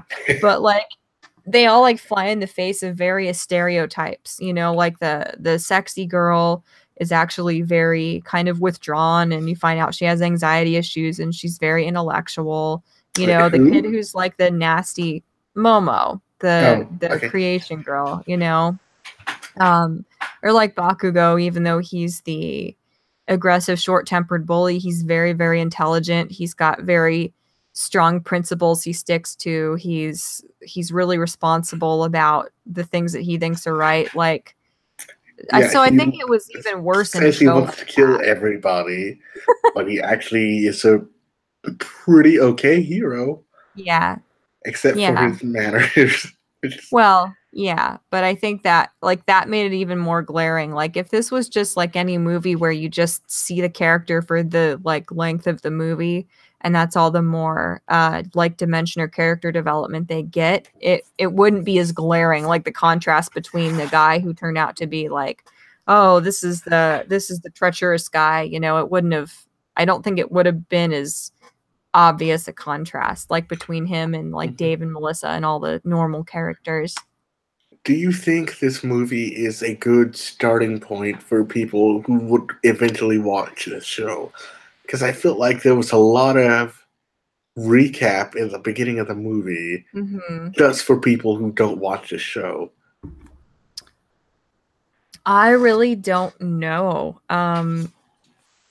I know like the second time I went to see the movie, I heard people talking at the end who like they knew very little about it and they just went with their friends and stuff. And I know that they they tried to like make it accessible in that way to new viewers, but I'm not sure. I mean, I think it was like a very solid standalone movie. I think it was its own like very solid story, but I don't know, honestly. I'm not sure.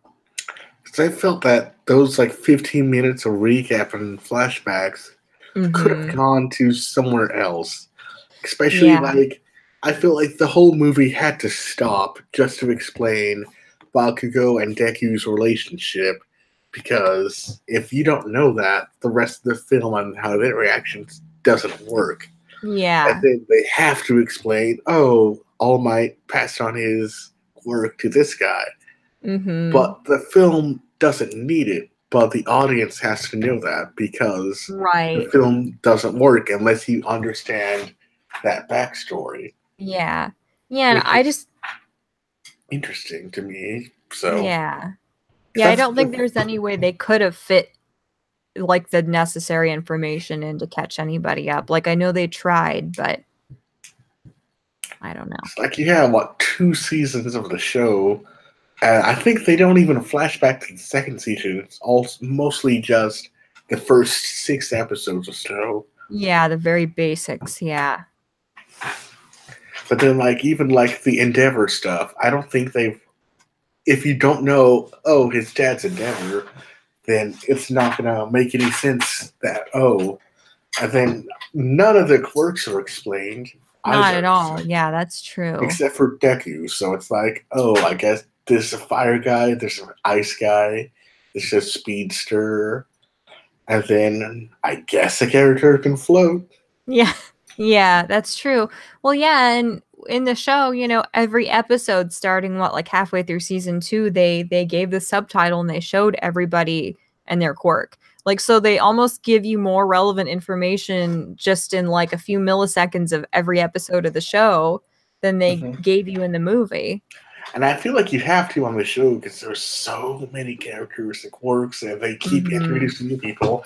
It's like I can't tell you like half of the people's names because Yeah. I can't read them that fast. I just faces, Yeah. and but even then, I don't know anyone from Class B Mhm. except for Tool Gadget Girl or whatever her name is because Yeah. she stands out. Yeah. Yes, she does. Uh, Well, but yeah, and I Melissa's think they way better. mhm. I think that they also had to do that because like the show like blew up in popularity so much, I think they had to have been aware that there are going to be like gobs of new people watching every episode starting mid-season. So, I think they probably figured that that was necessary to some extent. I suppose. And then, what other thing I didn't like about the film? I thought the music was trash. Really? Always when they had music. Um, I think they had a few sound cues from the show, but the Mhm. music didn't really impress me. Really? No, not at all. Like the only parts that you could tell came from the show, like when it goes plus ultra, or when they finally reveal the villain's plan and stuff like Yeah. that. Because they have that very noticeable villain theme. That that's when they cut to a commercial break. That song, it's like I think they did that once in a film, and that was very good. But like, Mhm. I don't remember any of the music for the thing except for generic drums or generic Japanese noises. I guess. Yeah. I think they used a couple different like pieces of music from the show, and that's one of the other things that I was so impressed with when I first started watching the anime itself was just that the soundtrack is so good. It's just every like different piece of music for every mood is so high quality, and I think I don't know, like you kind of have that expectation of when there is a movie they're going to have very very um just high quality music created just for the show. And yeah, it seemed like the few things they had that were original for the movie weren't there wasn't anything that noteworthy, except for like the closing theme. Obviously, they did like a longer version of that when the credits rolled, but Yeah, I don't get that because I watch on Hulu, so I just skip the credits and go to the mm-hmm. next episode. So Yeah, that's cool. The end yeah, credits were actually kind of fun, I guess. yeah. Melissa and her father in the hospital, were we supposed to assume he was forgiven or I mean, not? I think so. I mean, obviously, like the first time I didn't really pick up on that, but the second time I watched it, it was clear that there were like armed guards at his room. Like obviously once he recovers, he's going to be imprisoned or something, I guess. But I think the impression you're supposed to get is that Melissa was telling him, it's okay, I get it or whatever. Mhm. I Yeah. think that's the impression I got at least. But then we don't see his assistant at all, so Yeah. Yeah, like where was he? They should have at least showed him like in handcuffs or something. That I'm should have gonna been addressed assume when somehow. Discount Magneto like took all the metal from the building, he just died. Yeah. The And I guy guess, had like a pacemaker or something and it got ripped out and that was that or something. or just the building fell on him. Yeah. I'm kind of sad more heroes didn't show up, Mhm. or the flying drones didn't come back. Yeah. But plot holes, hype. I And know. then Yeah. what else was interesting about this film? I liked the ending too. I liked the couple little bits that they showed about what happened during the rest of the like vacation they had. Like I still wish they had done a couple more of those because then they cut to just like different screenshots of the characters from the movie. Like that Mhm. was the one chance that they allotted for themselves to actually kind of round out what happened for the rest of the expo. And I don't know, like they showed people eating shish kebabs and like Hawaiian shirts, and that was all they did. Like they could have done a lot more there to address the fact that, that was like the first 2 days of their vacation. There's a lot left. Oh yeah, it's like, oh, we So, just stopped this major villain, yeah. but we got to eat afterwards. I guess I, that's cool. yeah. Yeah, it would kind of suck. I would imagine all the kids would just be passed out for the rest of this like amazing once of a lifetime, trip that they went on after. Yeah, pretty much. And then I would think they would even cancel the expo, considering the situation. Well, yeah. Yeah, I guess so. Because yeah, it was crazy. It's like they'd never had a single crime on the island before because the security is so high tech. And then the first crime they have is this like disastrous mess, with one of the insiders who's like one of the top researchers there. Hmm. And then on top of that, like the building gets destroyed, and then it's like, oh, there's a threat of a bomb, and you would think Yeah. like, oh yeah, no, we have to make sure that's not a bomb. Which I'm assuming that's just the play acting. That wasn't actually a bomb. Yeah, that's what I thought too. But yeah, there would be all that is true. They 'Cause, didn't address that whatsoever. They would have to close the whole thing down. yeah, and then they had to evacuate people. But I guess it doesn't matter because shish kebabs. I guess, yeah. Yeah, the movie's over, so I mean, I think there are ways that that can be done where it's really cool. Like sometimes movies, like we're so used to there being a very well-rounded like beginning, middle, and end of movies. Sometimes when movies like cut off like at the very end of an action scene and just leave the other loose ends kind of, unaddressed. I think that can be done well. I don't think it was done terribly in this movie. I felt like satisfied with the ending. I didn't feel like it was incomplete, but yeah, when there's that much like world building and there's that much of a setting established in the beginning, it did feel like there were just a lot of unanswered questions that they probably could have addressed in some way about the rest of that. Yeah, actually, because I think honestly, the only thing that actually helps like tell an epilogue was Mhm. Melissa in the hospital. Everything else was Yeah. just, I guess, all is well. Yeah. It's granted in a world with villains, I guess you get used to moving on, Yeah. Yeah, I guess so. but at the same time, it's an island, and there's like a super powered guy that had a helmet who could destroyed an entire building, but didn't. Yeah, Oh well. I don't Is there know. supposed to be another movie anytime soon, or was that just one?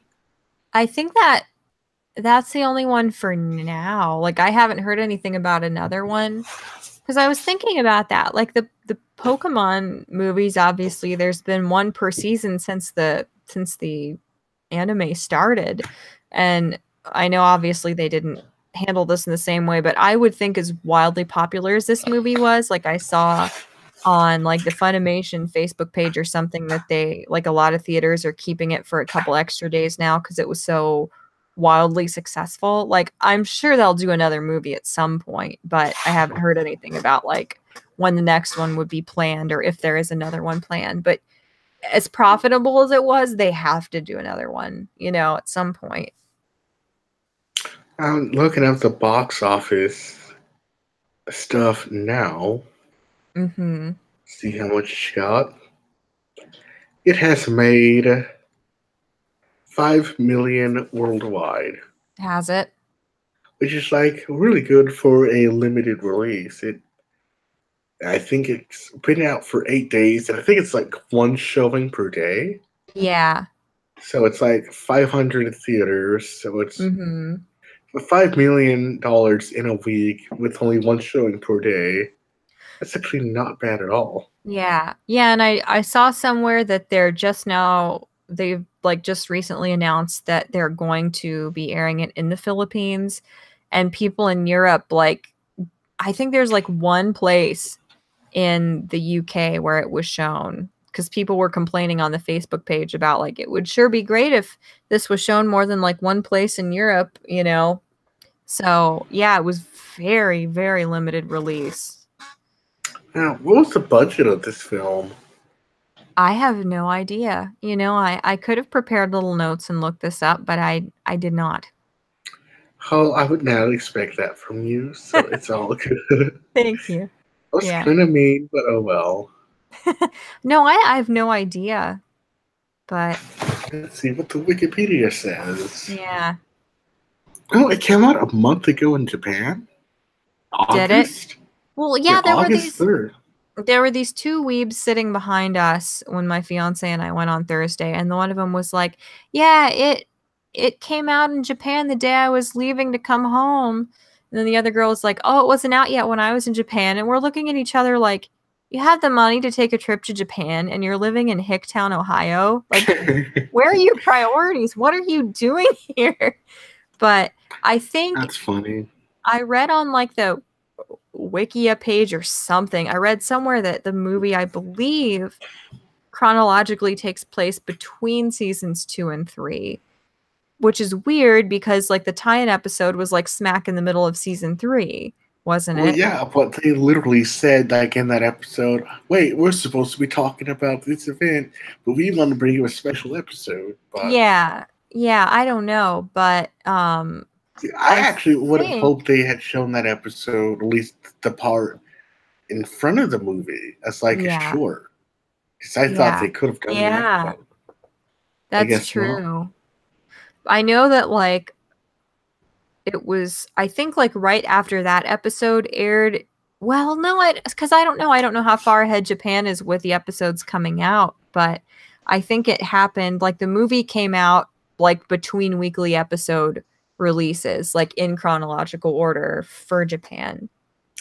All right, welcome back to the money thing. Apparently, it made 13 US million overall in Did the it? Japanese market, and then in the US market, it made 5 million. So it's closing to $20 million US for Japan altogether. Wow. So That that's yeah. not a bad Wow. thing. Not at Apparently, all. it sold 1 million tickets in Japan within the first month. That is so So, cool. Wow. but I don't see any budget things, but Yeah, I I don't don't know. know. I don't think there's anything about a sequel. Yeah. As profitable as this has been, as successful as it has been, they will make another movie at some point. They would have to. They have a spin-off manga manga, whatever it's called, about Melissa Mm-hmm. Shield that just came out. So I guess they might actually introduce her at some point Oh, that would to. be awesome. Let's go to the other page and see what this says.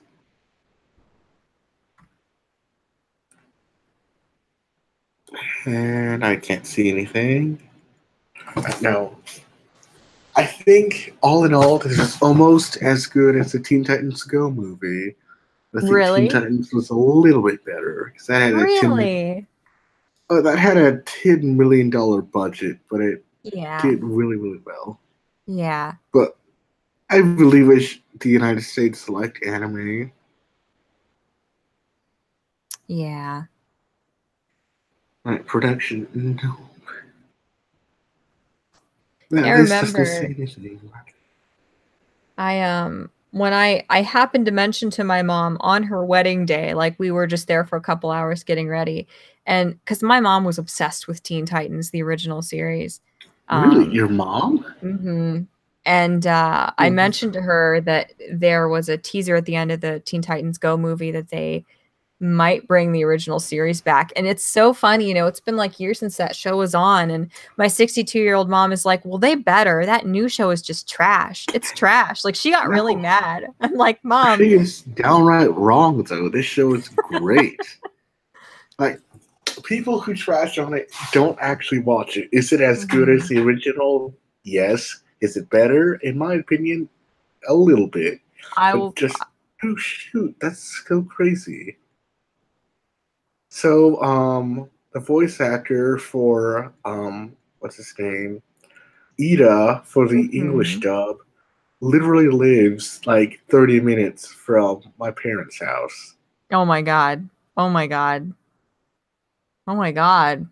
Yeah, like McKinney, Texas. So that's literally not far away. That's amazing. I love him. I think that the English voice for Ida is it's so fitting for his character. Oh, he's openly gay as well. That makes even more sense. I like that. Yeah, I'm okay with that. Let's see how he looks. I don't think he looks like. Actually, he kind of does look like an American version of Ida. Really. Yeah, look up John Michael Tatum. All right. I know Let's that see. name. Yeah, because I thought it was familiar. If you So, look up Justin, whatever his name is, Deku's English voice actor, he he couldn't look any more different from the character. Justin Briner. Let's Yeah, like I see. looked him up and I'm like, oh, Oh, he oh, also went to UT, Texas. That's really? interesting.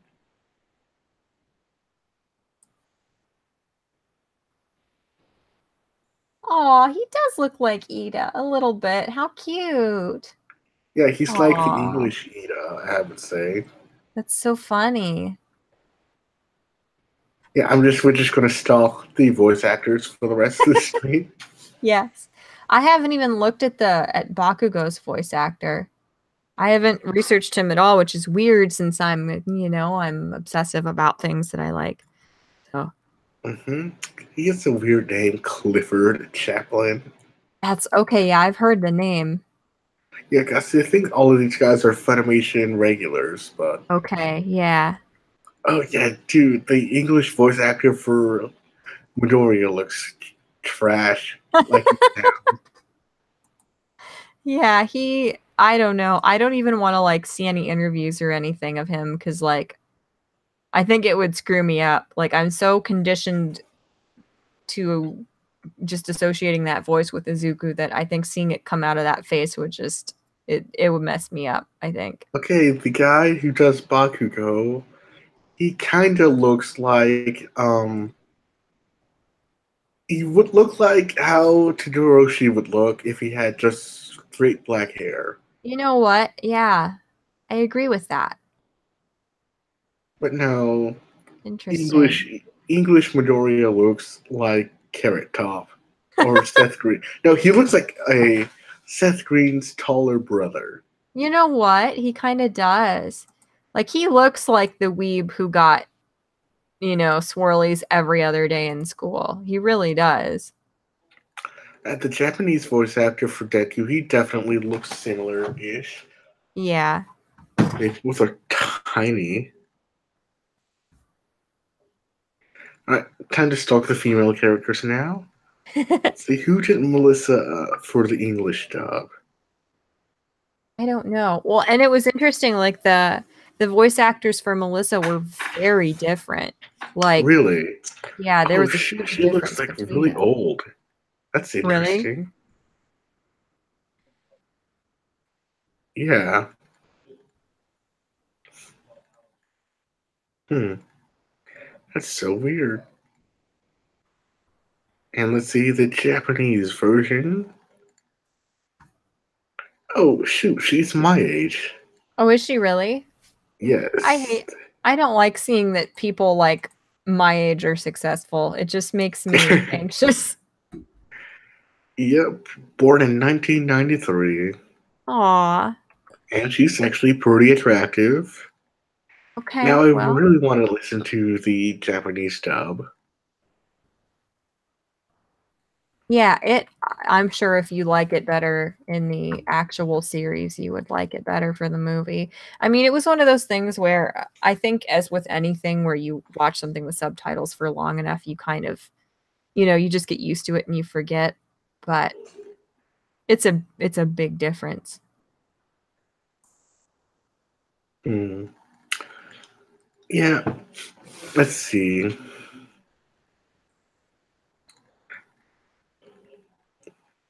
Like, I thought the English dub for Melissa, she wasn't bad. And Yeah. looking at some of her work history, she's done a lot of anime characters, so that makes sense. Yeah. But she kind of looks like Melissa with black hair. Yeah. You Hmm. have to look up the English voice actor for Sticky Balls for Mineta. Do I have to? I want to see your reaction. Let's see. What's the name? Um, her name is Brina Palencia. Alright. Yeah, she looks like him, I guess. Like, she looks like somebody that voice would come out of, which is not a compliment. Oh, she was born in Oklahoma. Oh, was Oh, she? no, she's also in Texas, too. How funny. That's interesting. No, she went to UT. That's really interesting. So, I like, think half of everybody these did. people are from Texas. So I need to Wow. go to find the next anime con because they were probably there. I bet, yeah. It's fitting to me that she does the most annoying character's voice because, like, I know it's childish, but I think she's really annoying. Like, I used to be subscribed to her YouTube channel, and all she Really? does is make videos about being an atheist and like about how hard it is to be an atheist, like in the anime community and in modern day America. And I'm like, shut up. Like, I think I like Mineta more than I like the voice actor. She really annoys me. Yeah, they're both trash.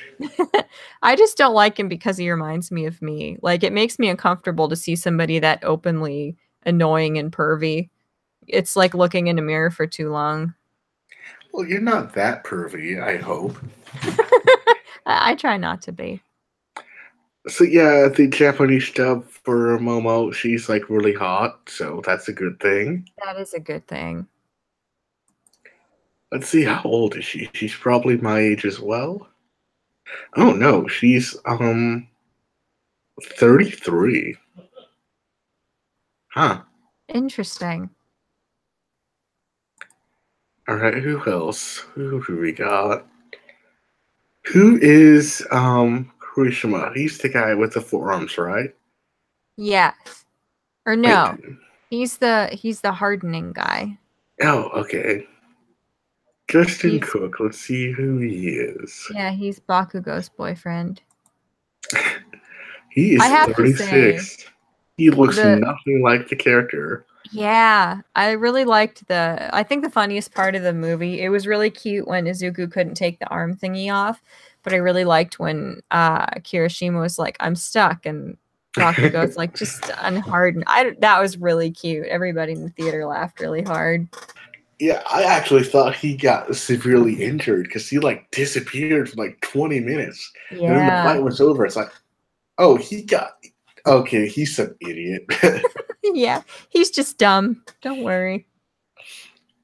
Yeah, but hardening would be good because Yeah. Bakugo would be very difficult to handle. Yeah.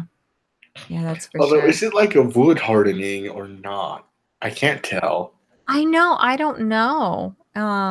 Because he would probably burn. That's true. Then he can't be. Like, if you're friends with Bakugo, if you're particularly flammable, I don't think you would be around for very long. You know? Like, But like in the tournament, his doppelganger had like a steel look, yeah. Yeah, that's true. which makes no sense to me because I think steel would be more durable than wood. Mm-hmm. Yeah. Speaking of which, you're caught up with all the series, right? Or not, since you've been busy lately. Well, I've been watching the dub, so we're a couple episodes behind. Like the most recent episode was Bakugo and Midoriya, like their second big fight.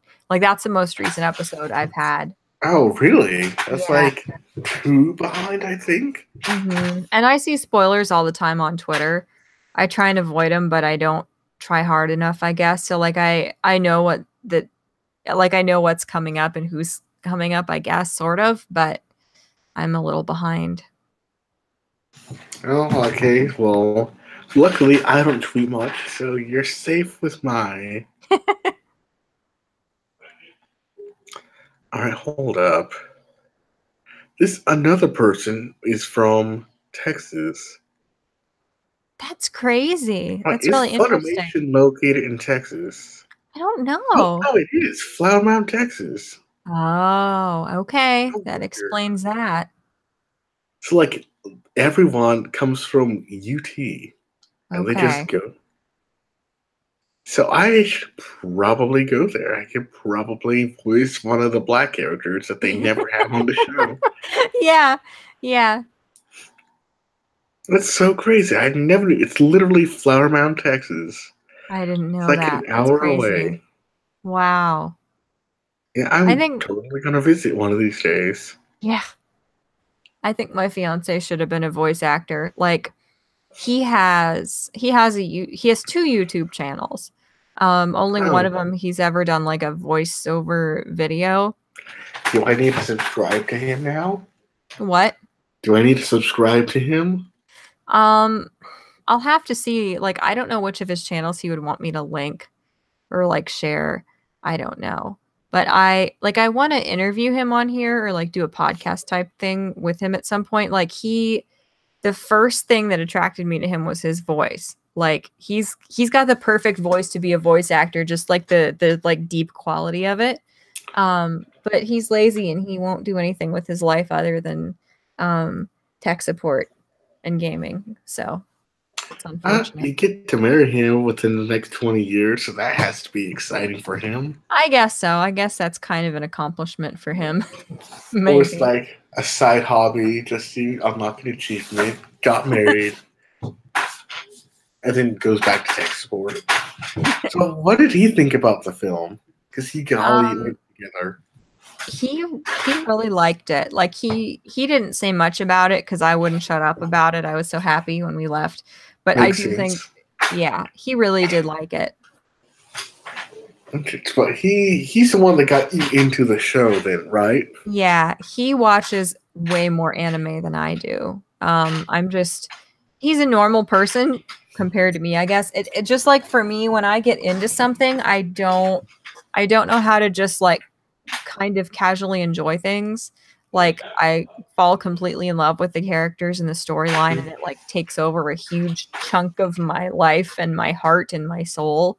So like I'm very selective about what I get into, and he's the one who told me you should watch this cuz like we met through the anime club at the college we were going to at the time.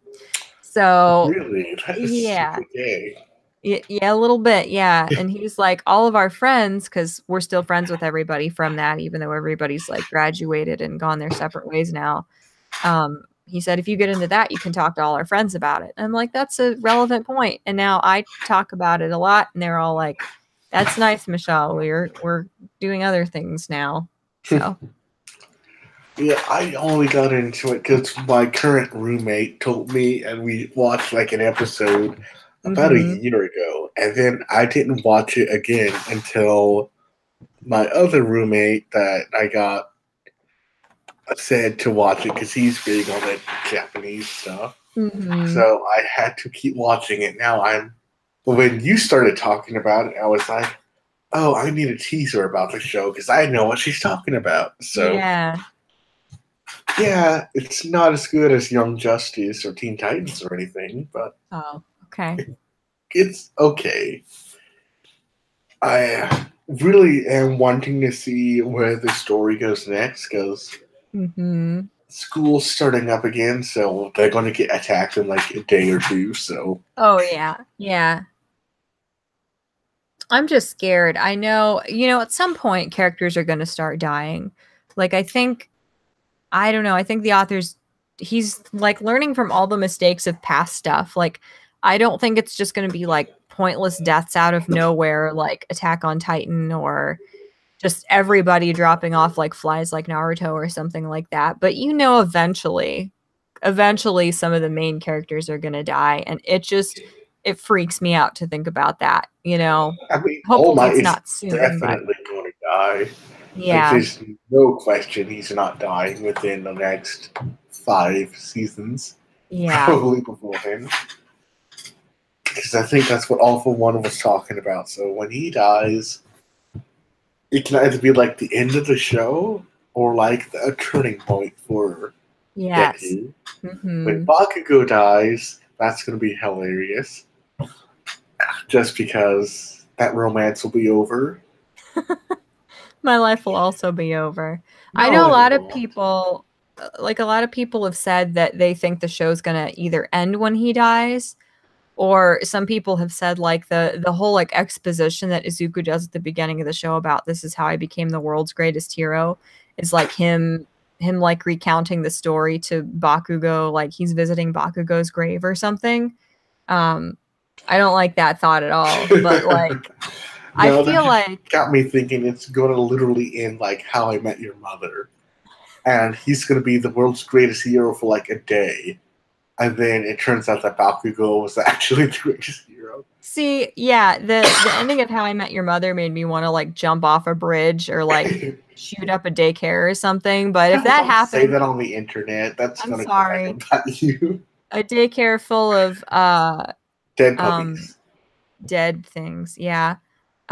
With Nerf guns, that's what I meant. But yeah, it made me angry. But like if Bakugo is the number one hero, unless it happened because Deku dies, just people are gonna die. I know people are gonna die, and it's gonna mess me up. Yeah, well, we'll have to stream it as soon as it happens. I guess so. And you can mock me. I won't mock you. I'll just Oh, mock the fact that Sticky Balls didn't die yet. yeah, I'm not gonna handle that well. What do you mean? Just the fact that he exists still makes me angry. Like one thing that I don't understand and that bothers me is that like they keep pushing and keeping him like in the main cast. Like the fact that he had such a big role in the story in this movie where like Dark Shadow guy Tokoyami didn't, for example. Like there's so many other characters who could take his place and be more central characters that would be more interesting, that could contribute more. And like on all the posters, like I have two My Hero Academia posters, and both of them have stupid sticky balls on them. Like both of them. There's so many other characters who he could be switched out with, and I don't know why they keep pushing him as one of the main characters when he has so little to offer. Is that a Japanese thing? It could be. I know like the Japanese think he's really funny.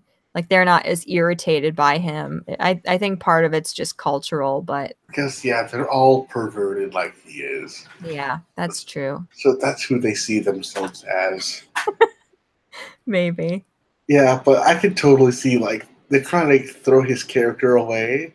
And he Mm-hmm. keeps sticking to their hand so they can't actually get it.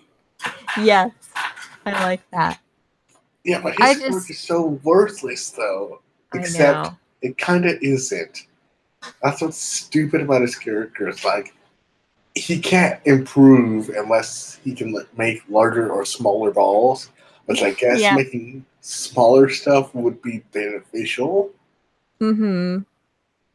But no, it's like he's nothing he can do. Like, oh, let's say he's going to face All for One or something or whoever, like Mm-hmm. the warp guy. I guess if he threw a ball into the warp, he can like keep people stuck there. But no, that's not Yeah. going to do anything. Like, Yeah. oh, this guy's going to grab him. Oh, I guess he can't let go now. I guess the guy's going to die. Yeah. So he's useless. Unless, I guess, saving people might be a thing. I guess, yeah. Because freaking Frog Girl's way more better than he is. She actually does stuff. I know. She's so cute and unique and like her quirk is so vague. Like Frog, like you can do freaking anything. Like she has like 8 million different quirks like compiled into one. But Yeah. And she's also like. Actually, no, that was one of the weird things. I think one of the few moments I cried on the show was when she apologized in the dorm episode because that came out of nowhere. It's mhm. like, ugh, don't make me care. Don't know I care. This sucks. Yeah. Yeah. Um yeah, and one of the reasons why I hate Mineta so much is like, yeah, he's annoying and yeah, he reminds me so much of myself when it comes to being a total perv and wanting a harem. Like, yeah, that makes me uncomfortable, but the thing that I think annoys me about him the most is that like I resent him because like one of the characters that I got attached to right off the bat because I watched most of season 1 like a year, yeah, like a little over a year ago I watched it, and then I picked it back up because season 3 was starting, and my fiance said we should like rewatch it before the new episodes come out. But like from the very beginning, I was really attached to Kaminari, the blonde, goofy guy, like the electric guy. Uh I huh. love him. I love his character design. He's charming, he's cute, and yeah, he's not nearly as deep or like He disappeared for a dimensional of a while, didn't he? character. In the show, he like disappeared for like a few episodes. Yeah. Yeah, but like I love him. Like I want to print him out and cut him out and like Cut him tape up. him. I want to yes, but also I want to tape him over Mineta on all of my posters cuz I don't want that stupid little twerp hung up in my room anywhere. Like I don't think I would dislike him as much if there weren't other characters I liked more that I think should be included in that like main entourage, like on all the promotional stuff and Like like Dark in the Shadow. movie. Yes. He's cool. Yeah. In He's fact, awesome. who's that other person that got like zero screen time but is a thing? Oh yeah, that kangaroo guy. I like him. I feel Mhm. like even though he's like Frog Girl but a kangaroo. Mhm. So he's like less useful, but he's also kind. Yeah. And he looks like a dork, but he has a kangaroo tail, so you can't hate him. Yeah. I know. I know. And then, who's that other girl? The Ephraim Jack girl, I think. She is like super useful. I love her. I love her so much. I think she probably bleeds a lot, though. That needs to be fixed. Yeah. Because her and Momo go together so well. I So it's know. like, huh, those people are probably gonna die. Yeah. I know. Ugh. Oh well, so let's see. What else do we need to talk about? Um, It's like 1 a.m. or it's I like 2 know. a.m. Yeah. I'm a Hi. baby. I'm sleepy. Oh well. Oh, apparently this is the first time we get to see a young All Might. That was cool. Yeah, it His was eyes cool. threw me off though. They were huge. I know. Yeah, that was unexpected, to be sure. Because it's like amazing how young he looked just by giving him different eyes. Yeah, I know it was. I wish, like, I feel like that was almost kind of clickbaity. Like, I wish there had been more flashbacks throughout the movie about him being younger and like him interacting with Dave and their friendship. Like that could have been a whole thing on its own, and it was just like it was relevant and it was interesting at the beginning, but I don't know. I feel like they could have integrated that more like in a more cohesive way with the rest of the plot and they just didn't. Well, they can't because they have to have flashbacks of Bakugou and Midoriya as children, Yeah. which makes me hate him even more because that voice acting was atrocious. Well, Kid Midoriya sounded so annoying, I and know. I think he was honestly worse than Mineta for those brief moments. And that's Yeah. like, how do you even watch the English dub of that first episode? I would Yeah. like never watch this show. Well, yeah, and the woman who does Midoriya's mom's voice, like at least when she's younger, is so bad. And of course you see that flashback, that little part where he finds out he's quirkless and his mom is Yeah, they had it devastated. like 4 times in the film. hmm And it's like the worst voice acting in the whole show in the Oh English yeah, dub. So it's like, yeah, it that's uncomfortable for me to sit through. It's just so bad. yeah. And what sucks is that there were girls in the audience that cried during that Yeah. flashback. Ow.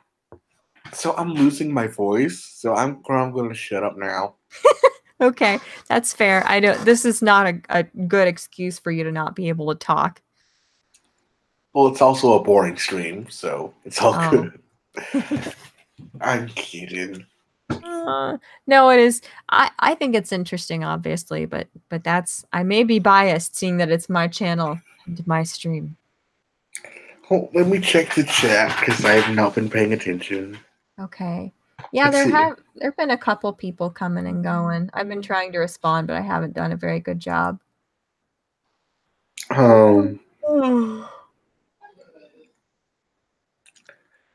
What are they talking about?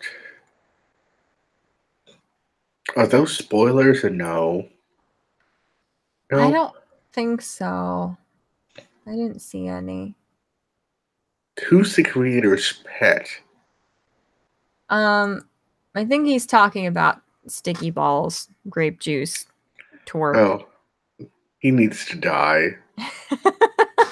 Yeah, I don't think I would be very upset if he was the first one to go. Yeah, but they'll make like an entire episode about him.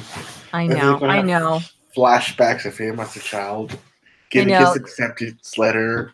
Then it hmm turns out his parents are actually like workless, and that they were so proud of him for becoming a hero. Yep, they'll find a way to make us like him, and then we'll be furious. Nope, I will never like him unless he completely changes 1000%. Yeah, And then he betrays them all, and then Bakugo kills him. I would like that. I'd like that a lot. I Just thought it was run. interesting, like during the provisional thing, where Ida kind of like helped and bonded with the belly button laser guy, Aoyama, I think his name is. I Yeah, thought that was I interesting. felt like they were actually going to incorporate him a lot more hmm because he's totally going to die as well. My God. Yeah, he's been acting weird. Like during the couple attacks, he's either like not there or terrified. And I think I don't know, it's interesting. I want to know more about him and I thought it was interesting how like we've known nothing about him and then like they did give him more dimension, Yep, like to show the lambs to the company. slaughter. They Yep. would kill the gay character first.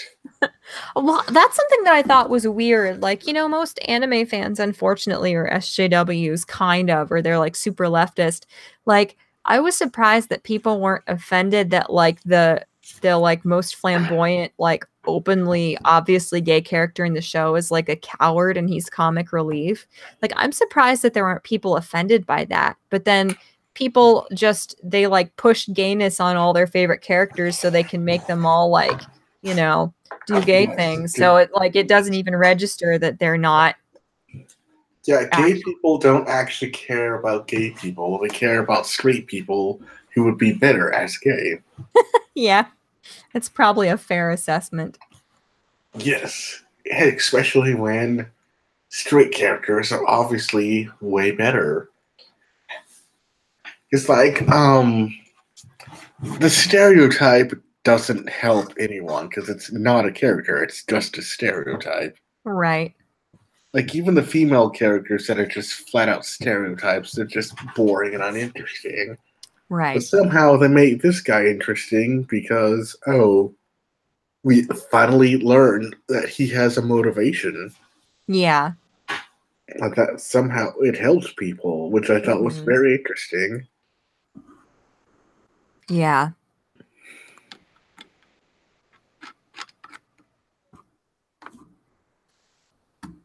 Wait, hold up. They just released the Kavanaugh thing? Did they? I don't know. Oh, well, back in My Hero Academia. I hope I can watch it again. I don't know if it's going to stay in my area. Yeah. For too much longer. Yeah, I don't even know. I have no idea how much longer it's going to be in my area. I don't know if it was one of the areas where they like extended it for a couple days or not. Because how long was it supposed to be in theaters? I thought it was just going to be a week. I don't know. That's probably right. It probably was only going to be out for like a week. Because, like the first day I saw it, they added another theater because it sold out, which I thought was interesting. But then after that, I don't think it did too well. Yeah. Because, again, where I live, everyone who cares is going to see it the first day. Right. Then everyone else who comes later probably saw it the first day and they just wanted to come back for more. Right, yeah. Yeah, it was like packed the first time I saw it, and the second time there were a lot of people, but it was nowhere near as many. Yeah, it looks like in my area we've got it through Saturday. Interesting. Oh, then let me check, because I might have to. Which does it tell you if it's subbed or not? No, not where I was looking. Because like the website I went to, it said that it was subbed and it wasn't the first time. So they lied. They did lie. Because in my area, I don't think it's coming back. Aw. Nope, last night was the last day to see it. That sucks. Oh, well, guess I need to go fly to Ohio. Yeah. That's fine. You're welcome to stay here. Be devoured by my cats. Not devoured. They're well-behaved ladies. I do need to make a trip to Ohio because when the Lakers come back to play them in Cleveland, I kind of want to go see how that happens. Yeah. Because I'm assuming you're not a basketball fan at all. I don't sports. I fully support them if they make people happy, but I don't understand them at all. Which is funny because there's a lot of sports on that My Hero Academia show. Yeah. But no, you don't read the manga, right? No, I meant to. just because like I know it's closer to like the original, like and then the sub is slightly less accurate, and then the dub is far less accurate. Like I want to get as close to the like original material as possible to see like What's the what I'm original down material? on. That's the manga, right? Yeah, Okay. but I Because want to own it at some point. Like I went to the actually last night I went to the bookstore like across the street from the theater I was at, and it's like I'm gonna get it, but obviously it was all picked over. Like the first couple volumes were not. They didn't have any. are there English versions or is it all Japanese? It's the English. Interesting. Yeah. Because I'm debating on whether or not I want to complete my Veebdom and actually try to read some of that. Yeah. I think I'm going to at some point, but I'm trying to actually like focus on real life, at least for a small portion of the day, as opposed to all the anime and stuff I'm into. Trying, not necessarily succeeding, but I'm trying. Oh, you will. Oh, that's a stupid meme. Probably succeed. Maybe. But no, I don't know where the show is going to go next. That's the interesting thing. Mm-hmm. How many episodes are left? Because there's like, what, 25 per season? I don't know. We have to be very close to the end of the season. I would think. I'm not sure. When did season 3 start? Oh, hold up. They haven't had an episode since the 22nd. Oh, I need to see, when did season 2 end? yeah. Season 2 ended at episode 25, and that ended on the 30th, so Oh, okay. it might be at the end of season 3 already. Okay. Yeah, I mean, I knew we were close just because there's been so much that's happened, but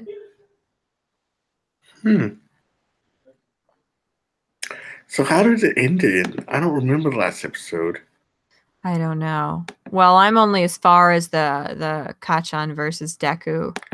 Oh, then there's only one episode after that. Okay. That's crazy. It went so fast. Oh, this is so interesting. So there's just the one episode then, and that's it? Maybe. That's crazy. I cannot believe that.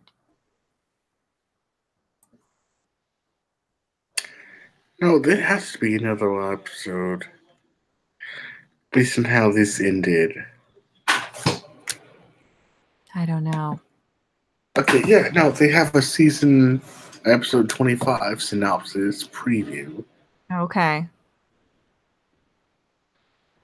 Which it said I'll release on the 29th, but it's not. Oh no, it's 4 days from now.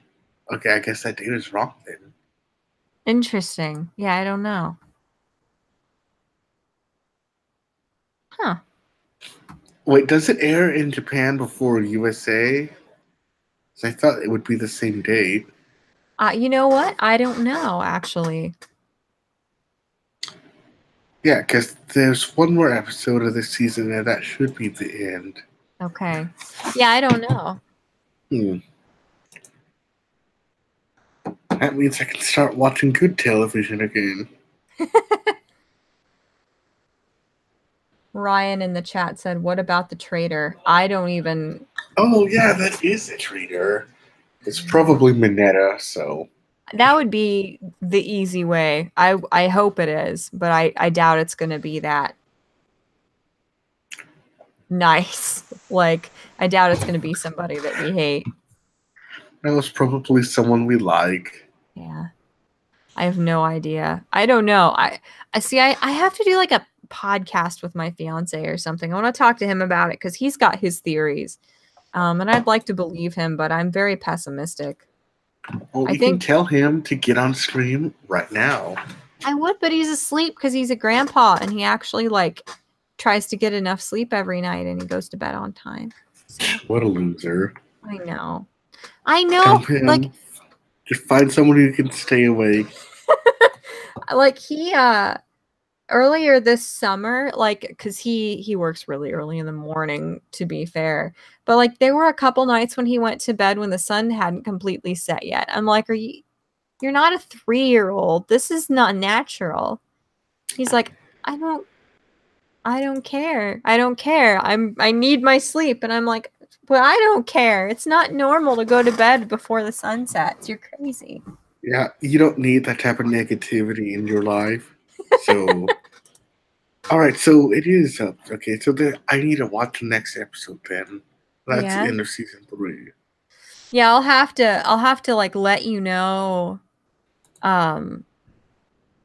like when I get there. Because how many episodes am I behind the sub? Like two episodes, 3. Yes. So if you saw episode 23. So there's a season 4 encounters. That's the next one. Okay. That's been subbed. So you should be able to dubbed. And then the most recent one that just got dubbed is out. So you should have like a week before the next one comes out, I think. Okay. Yeah. I'll have to let you know so we can talk about that stuff once I finally see it. We should do a live reaction thing. That would be interesting, wouldn't it? No, because it's just going to be us staring at a stream the whole time. Silence, the occasional breathing. You're probably going to do all the breathing. I'm going to be like, this is stupid. Why isn't Manetta dead already? Yeah. Oh my gosh, skip. Now, Yeah. I think there's some plot developments, but I'm not sure. But again, I'm not seeing any information. It said it was released on the 29th, but like the synopsis on Wikipedia isn't there. But on other websites it is. So I guess in Japan it was released, just not. Well, Hulu has it, but this makes no sense. That's so weird. It just seems like a mess. Like, you would think, especially as widely popular as this series is, there would be a couple places where it's like very explicitly stated, like when it comes out, like what days, what times, you know. No, it's on IMDb, but there's like no talk about it. That's how so odd. Weird. That's very weird. Maybe it's just because I'm on my English account. I don't know. It's like Wikipedia and Google block certain things because they don't expect Americans to care about this trash. Right. Yeah. Also, you have lovely nails. I need to get mine done again. Aw. I got the other day, like when we were moving all of our stuff to this house, they were like, okay, you go get everybody pizza. And I'm like, okay. And somehow I ended up, because I was unsupervised out on a shopping trip, I ended up going to the store and grabbing a bunch of $3 nail polish. It is Sinful Colors, Sinful Shine with Gel Tech. And you call yourself religious yet you buy this sinful attire. And the color is Too Cool for Pool. That's kind of stupid. It's freaking beautiful nail polish. Normally, I'm not a fan of blues, but you somehow make it work. Well, yeah, like 2 years ago, I would have like killed myself just looking at this color, but I'm like branching out. I don't know what's happening to me. Like the further out of my depression I come, the more colors don't like make me want to die. I don't know. So happy colors make you happy. I guess so. Who would have thought? That reminds. Wait, hold up. Yes. Oh, someone else got engaged. Never mind. I don't care. Congratulations. Speaking of which, who was that one girl at the that jokester character? Because she was interesting. That was hitting on the teacher. Yeah. Now, I'm just going to call him Snape because that's who he basically is. No. He's Eraserhead, and I love him. I should call him Eraser Snape. How about that? Oh, God. Oh, she's cute. But no, he's literally Snape. Oh. But But I no, love him. I yeah, don't but dislike Snape either, but Snape is a little bit cooler because he has a cape. no, I disagree. Nobody's cooler than Eraserhead. He's freaking awesome. I love him. But he got beat. That happens sometimes. Not everyone can be All Might. Even All Might got beat though. So. Not even All Might can be All Might. But Bakugou could probably beat All Might. I'm not tired enough to fall for that. I don't know. Mm-hmm. I think it's interesting how I don't know, it's interesting that he is strong enough to beat Izuku, because obviously Izuku is so strong, but I Bakugo is call just bologna sauce on that just out of pure logic. yeah. Because, like, okay, yeah, he can shoot fire out of his body, but he's still Mm-hmm. going to get hurt by physical punches. Yeah. I really don't think his actual punch is going to be as strong as Izuku's, no matter what durability he may have for constantly shooting flames out of his palms Yeah. or out of his butt when he farts. But that's definitely happening. Just destroys toilets Well, everywhere he goes. I'm gonna have nightmares about that now. Nightmares. You can't see, but I did air quotations. God. I've had good dreams with Bakugo in them, and that would not be one of them, I assure you. What, explosive diarrhea? Yeah, no. I I'm know. not a fan. No, I like that episode, but I don't think he would have lost the fight. You could argue that Bakugo will learn how to maneuver so he avoids getting hit, and then using Izuku's strength against him. But at the end of the day, if he gets tagged, he's not getting up. Yeah, I mean, I was surprised that he beat Izuku in that fight. I mean, I know that he's extremely driven. He's obviously trained longer. He's obsessed with Izuku and beating him and being better than him. But I think part of that is also just because Izuku is still just because he cares so much about Bakugo because their friendship, um, and how intimidated he is by him. I think I think those kind of well, no, I don't know because he tries his hardest to like fight Bakugo with all his might. You know, he does everything within his That's power to all be his might. like a like a worthy opponent, you know. But even Um, then, it's like he defeated that one muscle guy when he had to save the dumb 5-year-old, and it's like, right. no, that guy had to block as hard as he could, and he wasn't even going all out. Mm-hmm. Bakugo's not going to take punches like that, or even kicks. So it's like, it's what you say, 8% of his power? Something Yeah, like that. there's no way, just feasibly, he's going to survive 8% of All Might's punches. Hmm. Not to the point where he'd be able to stand back up, at least. You wouldn't think. Yeah, because I don't remember any of the other villains surviving in that fashion. Didn't have a specific way to defend against an All Might punch. Like the Yeah. Nobu obviously would. Um, yeah, I don't know. Yeah. But even again, the show's inconsistent with that. But It is a little bit, yeah, like he has to work hard to write things in a way where people who have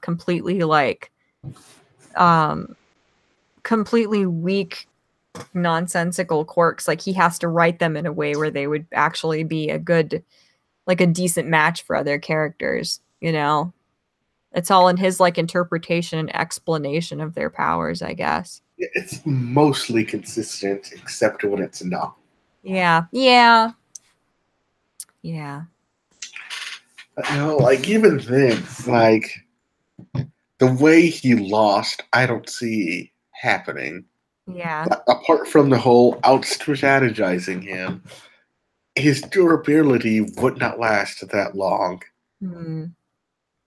I need to I want to watch that episode again at least one more time because that was a huge deal, you know, that was pivotal in their character development. And it was just a really, really well animated fight. Yeah, watch the dub though. Maybe. No, you have to. It's I don't wanna. Why not? I don't know. It's just weird. It's like once I'm used to the characters having certain voices, that's so much of like my But they're idea the of wrong them. voices. I don't agree with that. I I mean, just you can don't. be wrong, but they're the wrong voices. Well, I don't know about that. If they were the right voices, they wouldn't have to have it redone anyway. They could just get the Japanese to read it in English.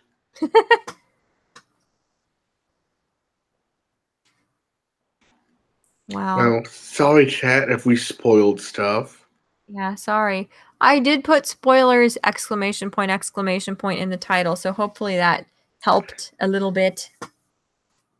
Well, granted, that might have been just the movie and not the show, but well, surprise! Yay! Don't kill us, please. Oh, they won't. Even like at the end of the fight, having him pinned down made no sense to me because it's like he's obviously stronger, and I doubt that Bakugou could like shut down his quirk by hitting him with flames once he gets powered up. So, and I doubt that Bakugou has the physical strength to actually make his bleed. Really? Not when he's punching him. Like the flames, yeah, sure. But oh well. I don't know. Well, I like thinking about Bakugou, so I think that should be a good place to leave things off.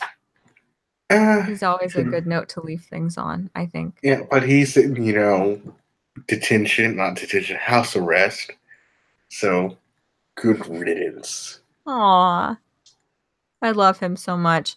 He's absolutely like one of my top 5 favorite fictional characters of all time. I love him. Even more than All Might? Probably, yeah. I mean, I love All Might, but I love Bakugou. I just love him to death. Yeah, but All Might still discounts Superman, and Bakugou is basically upgrade Firestorm. Well, we'll have to agree to disagree. Why can't we just agree that I'm right for a change? Because it's not true. I'm making a face at you, but you can't actually see it. Okay. All right. Well, I'm envisioning it, and I think I got the idea. So. Right. Oh well. It's been real. It's been fun. Can't say it's been real fun. Yeah. Thank you, chat, for showing up and humoring us. The like 3 or 4 of you that were here total at a single time. I love you guys. 4 of your fans actually watch the show. Yeah, I'm so happy. I'm flattered. Okay. I know. I was actually really surprising. You should like post more. Get some weebs to subscribe or something. I know. I need to be more proactive about advertising my streams. I just get wigged out like when Sachimo or somebody is like, "Hey, watch this stream," and then people spam me. I wig out and I get nervous. Oh, speaking of which, I could have probably shared this to my 11,000 subscribers who don't watch a single video I post. Yeah. Freaking Russian bots everywhere. Yeah. Okay, well, chat, we're not gonna be broadcasting anymore, so Oh, they already left. It's like one person now. Okay. That's probably me. No one's here. Night, chat. We're gonna not broadcast no more. Okay. Bye.